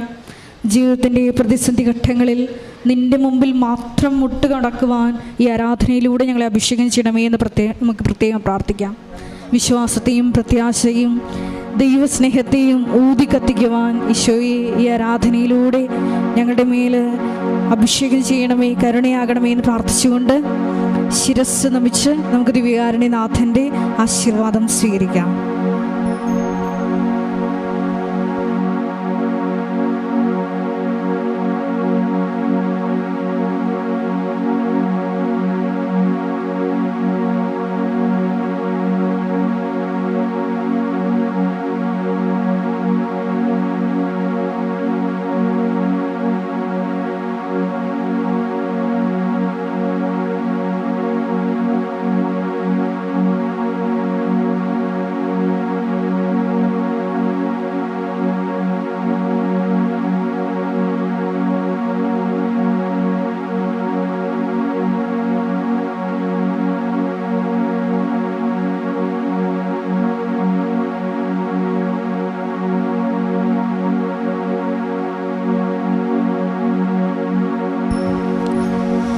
പരിശുദ്ധ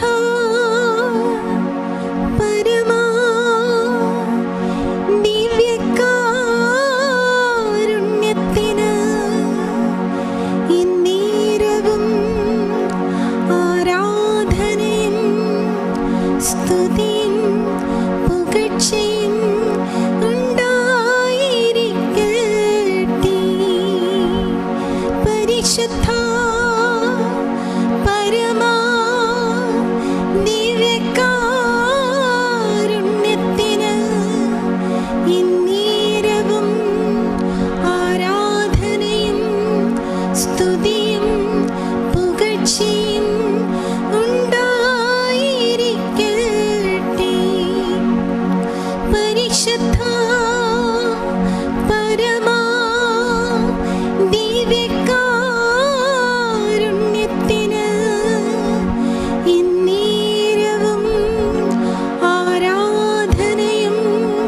സ്തുതി